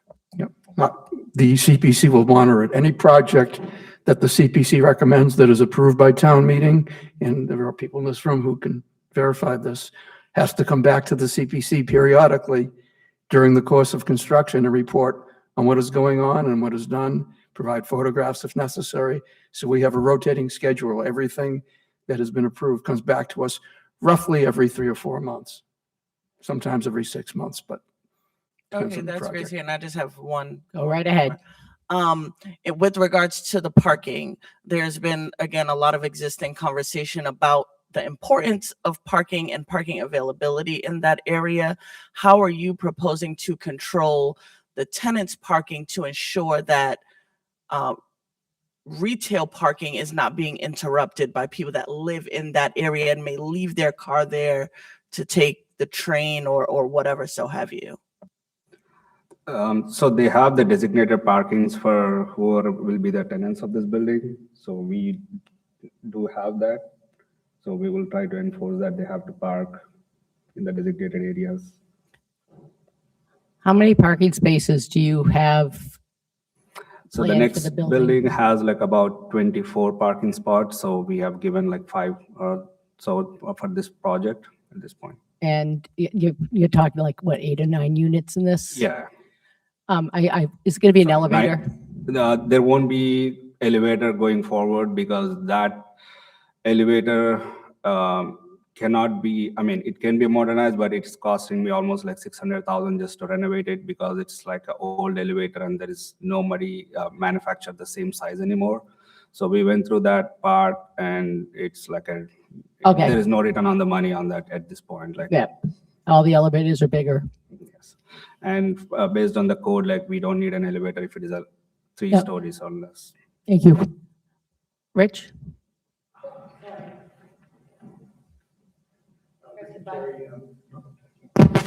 Richard Terry, a member of the planning board. On this particular project, the parking concerns were tantamount to us, and they've met all the requirements of the parking, and there's no special permit for reduction in parking, so he's got plenty of parking, so that concern should be resolved. Thank you. Anyone else would like to speak on this article? All right, thank you.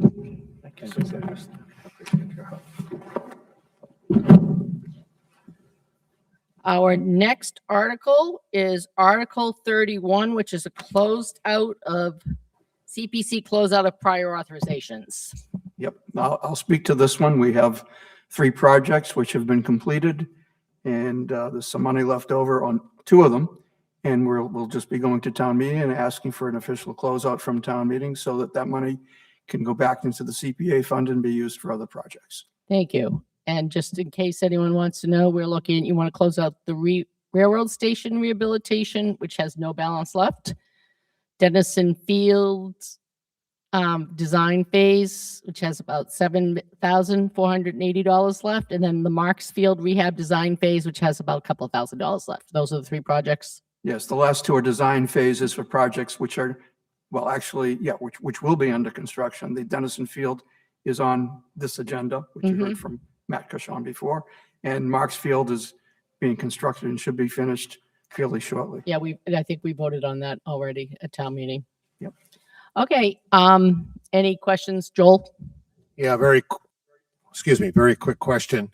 Are we all done with the pocket park at the high school, or can you close that out yet? That has been closed out. It has been closed out, so everything at the high school's been closed out. And anything we've funded has been. That's what I'm talking about, yeah. Okay, thank you. Yep. That was.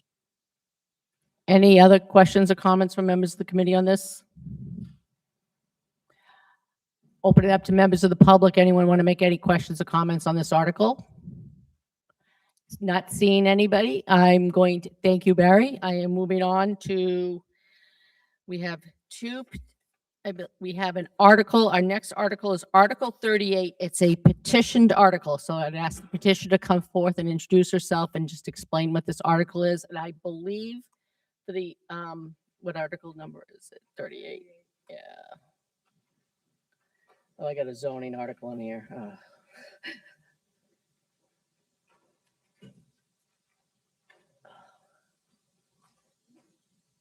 That's 36. 37. So this is an article for land in a land acknowledgement sign, and they're looking for a price not to exceed $5,000. Thank you. Thank you. I'm Sylvia Whiting. I'm from Precinct 6, and I had filed this land acknowledgement a few years ago. We had Indigenous Peoples' Day approved by town meeting, and this is sort of an extension of that, or at least a way to really legitimize that. The land acknowledgement, what we're requesting is that signage be put up at Echo Park as our initial sign site to acknowledge that that land was formerly Indigenous land. Some of it is still Indigenous owned by the Massachusetts tribe, part of the Ponkapog. And so we're asking that signage be put up there. This would not only include signage, but we're asking with the 300th anniversary celebration that we incorporate some sort of an event around the signage so that the town will be informed as to what the signage means and know about it and understand what the land is all about and why we're acknowledging the early settlers of this area. We'd also like to put out some promotional materials, which would be printed materials so that people could walk away with some information about land acknowledgement, and also hopefully have some events around Indigenous Peoples' Day, which is the second Monday in October. Who will be controlling the money and putting the sign actually up there? The town will be involved. They've actually acknowledged that we would have the sign designed and prepared, and they would be able to install it. So I think that part of the cost would be paying for the sign, but some of the cost would be absorbed by the town. Who's the "we" that's going to design it? We have somebody from the tribe who's giving consulting on this. So he would be approving the language on the sign and this type of sign. There are signs out there already. I don't know if it would be exactly similar to those signs or we do something different. So we've looked at some costs and. I think my question is, I'm not trying, I think my question is, who's making, who's controlling the money here for the $5,000? I'm just confused. Which entity, who are we giving this money to pay for the sign and everything? Well, the town would be, whatever costs we incur would be paid for by the town. I don't exactly know how that works, how it actually that's works. where I personally have no problem with the whole concept of the sign and of the sign itself, but I don't know who is it's not like I could go say, is this a particular town department that's putting it up there responsible for overseeing the project and collecting the money and paying the Well, bills? we had consulted with the town manager's office, the engineering department and the select board. Deborah Roberts had been involved in some of these discussions. So I don't know. I don't really know. I have no idea how Okay, funding Mark, would actually help. do you have any would work. information on this?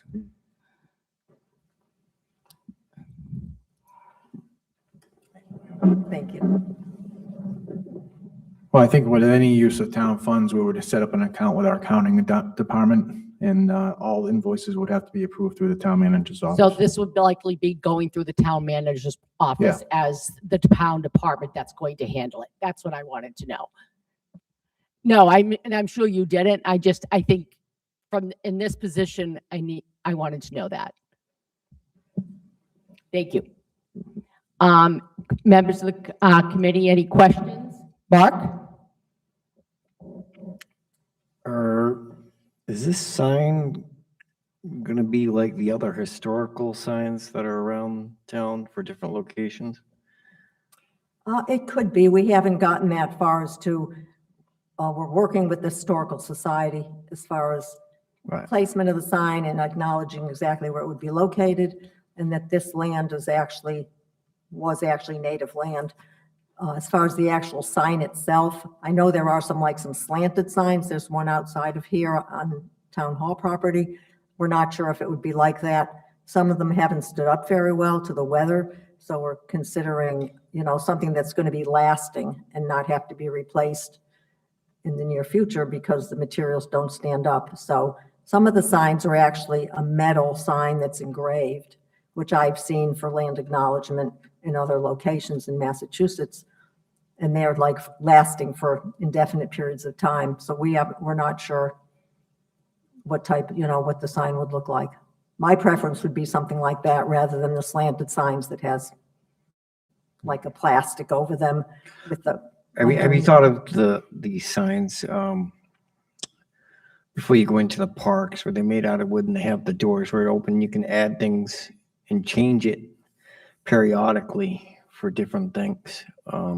Well, this would be a permanent land acknowledgement, so there probably wouldn't be any language change. You could have the permanent up above, and then you could add seasonal things and change it up a little bit. Different histories of what went on with the property. We haven't. Usually the land acknowledgement is a statement, and it would acknowledge the tribe. It would acknowledge the location. Right. So. Well, you were saying with brochures, if you did yes. like this, you could have the little pamphlets on the side. Yes, of it. We could do that. You know what I'm saying? I'm just thinking of broadening it to make it more. That might be the next project. Yeah, exactly. All right. Becca? Hi. I really like this. You keep referring to we. Is there a committee you're referring to? We do have a group of us who are working with, actually it's Thomas Green, who's the member of the tribe, of the Massachusetts Punkapog tribe. And he's been helping us and a couple other folks in town. Let me see who else. The Historical Commission, Dwight McCarran.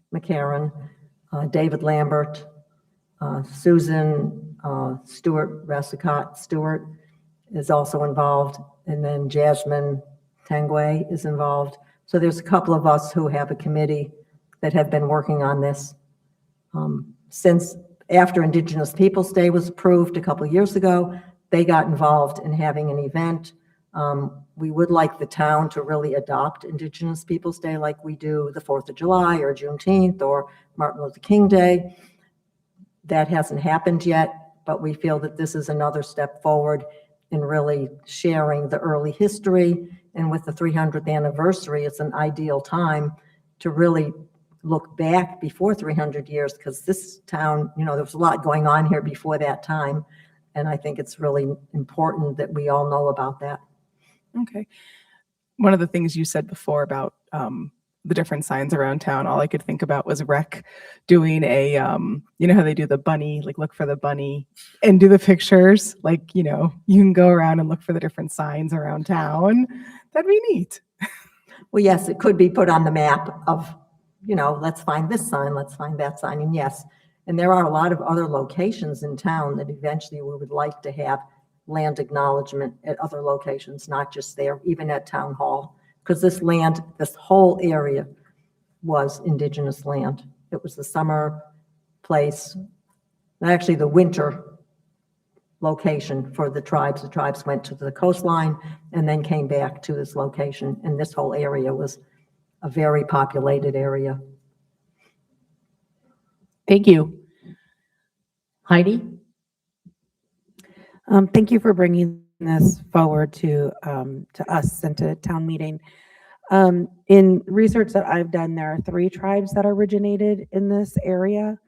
And I was you talked about the Wampanoag and you talked about the Massachusetts, and you have a member of the Massachusetts tribe who is serving on this with you. Do you have anybody from the other tribal nations? I'm going to destroy this. My tribe isn't from here. I don't speak the languages out here. Peconiket? They were not actually, from what I understand, not located in this area. It was the Massachusetts tribe, and I'm not sure the Ponkapog, Wampanoag was not in this location. Okay. They might have traveled through here, but to actually who resided here, that was weren't the tribes that did. Okay. In my research, I've seen these 3, and my understanding is that the Peconiket is a band of the Wampanoag. So I just want to make sure that we do our due diligence and make sure that we honor the people who are here. Yes, that's who's not just we're. And I don't, I have a source here. I can share this with you, of tribes who are in this particular area.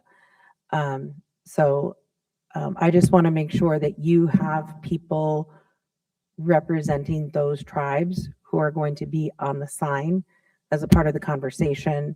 And you're talking about doing these other things about having Indigenous Peoples' Day, having those people also invited, and, for the 300 celebration, to invite the tribes to come and also be a part of that. So I think Cynthia's on that committee. But I think that's really important because it's all about representation. Yes, exactly. And so that's just something that I would like to see with this. I can advise, but my tribe isn't from this area, and so I can't speak for the people who are from this area. Mm-hmm. Thank you. Thank you. Thank you. Any other questions from members of the committee? I'm going to open it up to members of the public. Are there any questions or comments from members of the public on this article? Natasha? Natasha Gomes, Precinct 2. And I support any endeavor like this to recognize those that came before us. I would caution the committee as they think about approving this, and yourself, advocacy can quickly become silence. And so the fact that we don't see those people here maybe a timing issue why they're not here. But hopefully we do see them to ensure that whatever the community wants to put up to represent them is actually something that they endorse and can support and speak to. Any final product that we put out, we have the consultation from the tribe, and that's who's working on our committee. So yes. Yeah, I'm not sure. if They're this going to is- have final say. They participated in our events each year. We've had 2 Indigenous Peoples' Day events. So hopefully the town will get more involved in what we do, because we really want it to be a town event, not just a small community event. Yeah, and I think, I'm not sure if this is what you were making the point of, Natasha, but we as the committee that you've talked about, the people that have been working with you on this, I think if some of them, should be at town meeting as well. I know you're the petitioner. Yeah, he probably will be. We are actually supposedly paying him to consult with us without any funding. So at this point, we do have a grant for Indigenous Peoples' Day. Yeah. But for him to come tonight, he That's couldn't. fine for him, But I but think I'm also- hopefully he's going to be presenting at town meeting. I think it would be important at town meeting for them to see also, you said that there've been other people in the town that have been working with you on it. I think they need to also step at town meeting as the presenters as well. Exactly. Because you keep using the we, but we only see you, and that's gonna get Well, confusing. yeah, for timing, people I just know, weren't I available. understand, but it's gonna get confusing on the town meeting floor, so I think that would be helpful. Yes. Anyone else? Ben? So I understand this is not to exceed $5,000, this one article. Yes. Okay, now, is this going to be a one-time thing, or is it going to be something that could reoccur? Well, we're hoping for additional sites, and we're hoping for continued funding for Indigenous Peoples' Day, such as the town funds Martin Luther King Day, the 4th of July, Memorial Day, other days like that. And so it is an approved town holiday. And so we're hoping that the town will set aside funding for that in the future. We haven't asked for it yet. And if other sites are identified that we feel that acknowledgement would be appropriate, like land acknowledgement, then yes, we would come back for additional funding. This, with the 300th anniversary and it being the day when it transitioned from Indigenous land to Stoughton land, it's certainly an appropriate time to have some funding and do this during this year. We don't know what people will do in the future. Okay, have you sought out private funding too for this endeavor? Not for this specifically. We did get a grant for Indigenous Peoples' Day from the Cultural Council. Thank you. Thank you. Any other questions or comments? Thank you. Thank you. Next. Oh, sorry. I keep playing with the button so that I accidentally turn it off. I apologize. We are now on to the special town meeting article of May 4th, which is Article 20, the Halloran Park Walkway and Seating Area Project. This is Chairman. not, that's a misprint. That is not Okay. Article 20. Should That's be Article 22. 22. Thank you. I apologize. It's Article 22. It's the Halloran Park Walkway and Seating Area Project of the special town meeting warrant. Oh, this is the wrong one.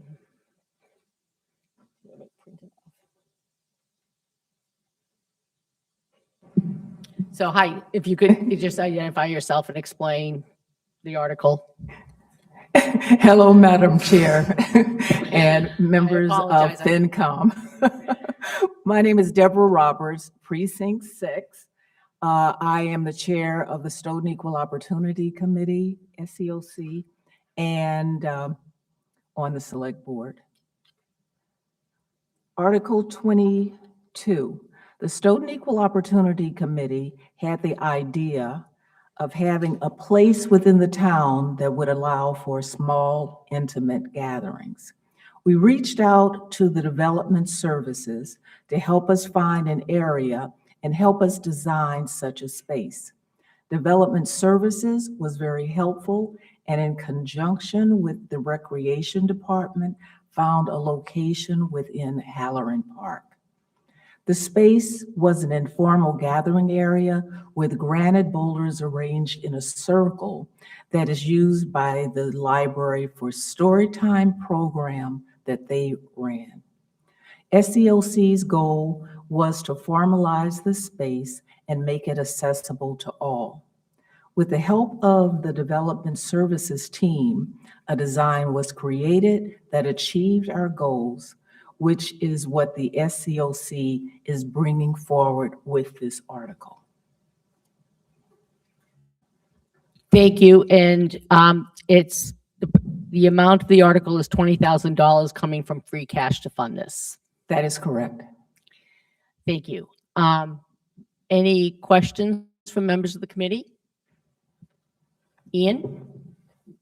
Thank you, Madam Chair. Thank you, Selectwoman Roberts. I remember when Halloran Park was first kind of renovated, and this was a great space, but that specific area was graveled over, which seemed great the first year. By the second year, it was kind of covered with weeds. So could you just talk a little bit about more of the, I think, the details of the project in terms of, will the plan be a little bit more kind of evergreen in terms of not necessarily requiring heavy maintenance years 2, 3, 4 onwards? Thank you so very much for that question. So the area that that was offered to us or suggested is the area in Halloran Park where there's that large boulder. And if you would recall, you would see, I would say, let me just call the person's name. Peggy Sewick would be out and about, and she would have story time for the young people, for the young students. So it's that area. That area will be landscaped with concrete and will have half-moon shaped benches to make it comfortable. And the whole tagline, it's everyone is welcome or has a seat here. So it's a welcoming, inviting, it's a continuation. And I would like to use the word, it's an enhanced area because it's already currently used for story time, and people can go out if they wanted to meditate and look over the park area. But this would be a little more comfortable.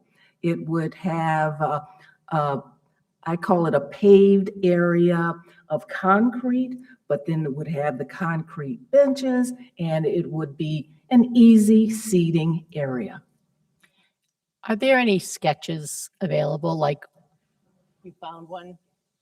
The one that's there doesn't have where it is in relation. Right. Like, Oh, we're you're trying to figure it out, like where it is, because where it is I'm going to on turn map. around to ask Mark. Yeah. I know I don't know, like, I know, is it the area between where the slide is and? Yes. Yes.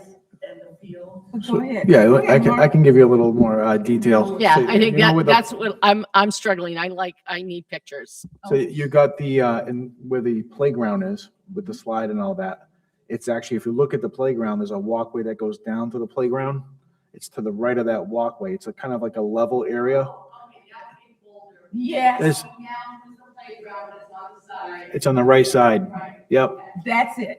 So it's- I am so sorry. Yes, It is that's it. going down to the playground Right. from where the field is. And then as you walk down that pathway, the playground's on your left and the big boulder's on your right. Yes. And that's where you're talking about putting this area. Exactly. Thank you. Now I know. I will rest better now. Okay.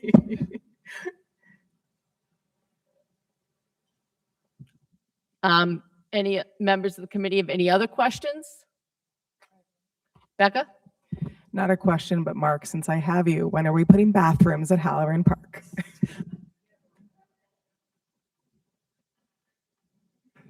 Always ask me the tough questions. You don't have to answer it. I just want to put that on record. Just Throwing it out there. Anyone else? Any members of the public would like to speak on this? Oh, Heidi, and then Cynthia, then Natasha. And at this point, I think that's all who's left here in the public, but, you know. The diehards. So I'm piecing together where this is going to be. Isn't there like a green utility box there? There's some kind of box over there, but this won't be impacting the box. It'll be to the right of the box. Is it like 10 feet away or 5? It's a few feet away, actually. Yeah. So pretty much the box, there's a walkway that comes from the parking spaces, right? So if you can vision the walkway that goes down to the playground, that curves to the left, this walkway will branch off that and go straight to where those little rocks are that the kids sit on for story time. So it won't impact the box. And I believe it's at least, if I was going to guess, 5 to 10 feet at least away from that box. In that range.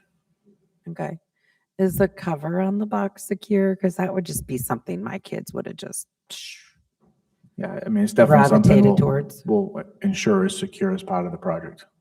Yeah, put like a thorny bush there or something. Thank you. Cynthia?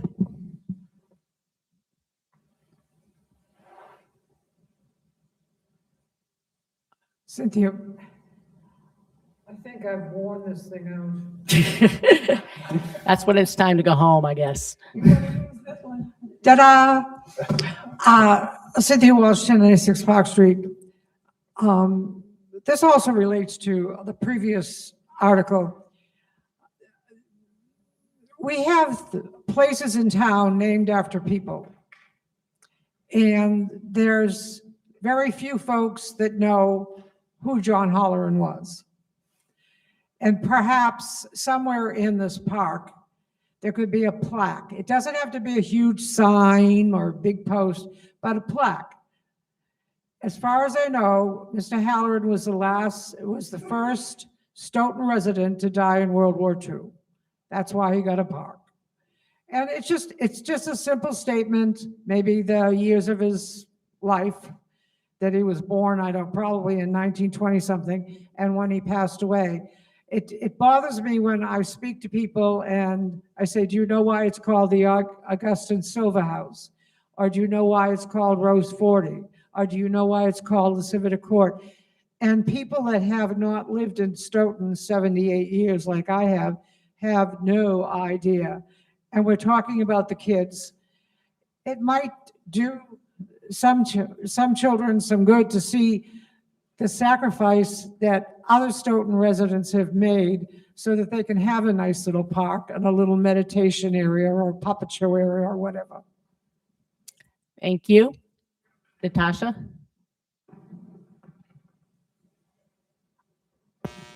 Natasha Gomes, Precinct 2. So the area that I think we're talking about, I don't know, I have feedback happening, but it's sloped, and it's sloped very cautiously right now and is seamless with the walkway where it attaches to the park. So will that land be going up to accommodate this or down, and will it like have a retaining wall now? Because it slopes, kids are rolling down this slope. It's not a little slope to the fence. I can answer that. The area is actually where we're working is relatively flat. It's gently sloping, but where you're referring to is after where the work would be. It's kind of rolls down to where the fence is. So we're not impacting that area. It's in front of that area. It's just a much smaller area.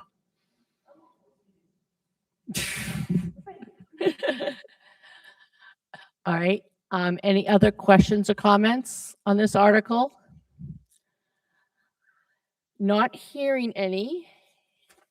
I would love a motion to continue these public hearings to Wednesday, March 5th, 2026 at 7 p.m. here, March 25th. All right. That one I think I got right. All right. I messed up a bunch of other things tonight, but I got that one.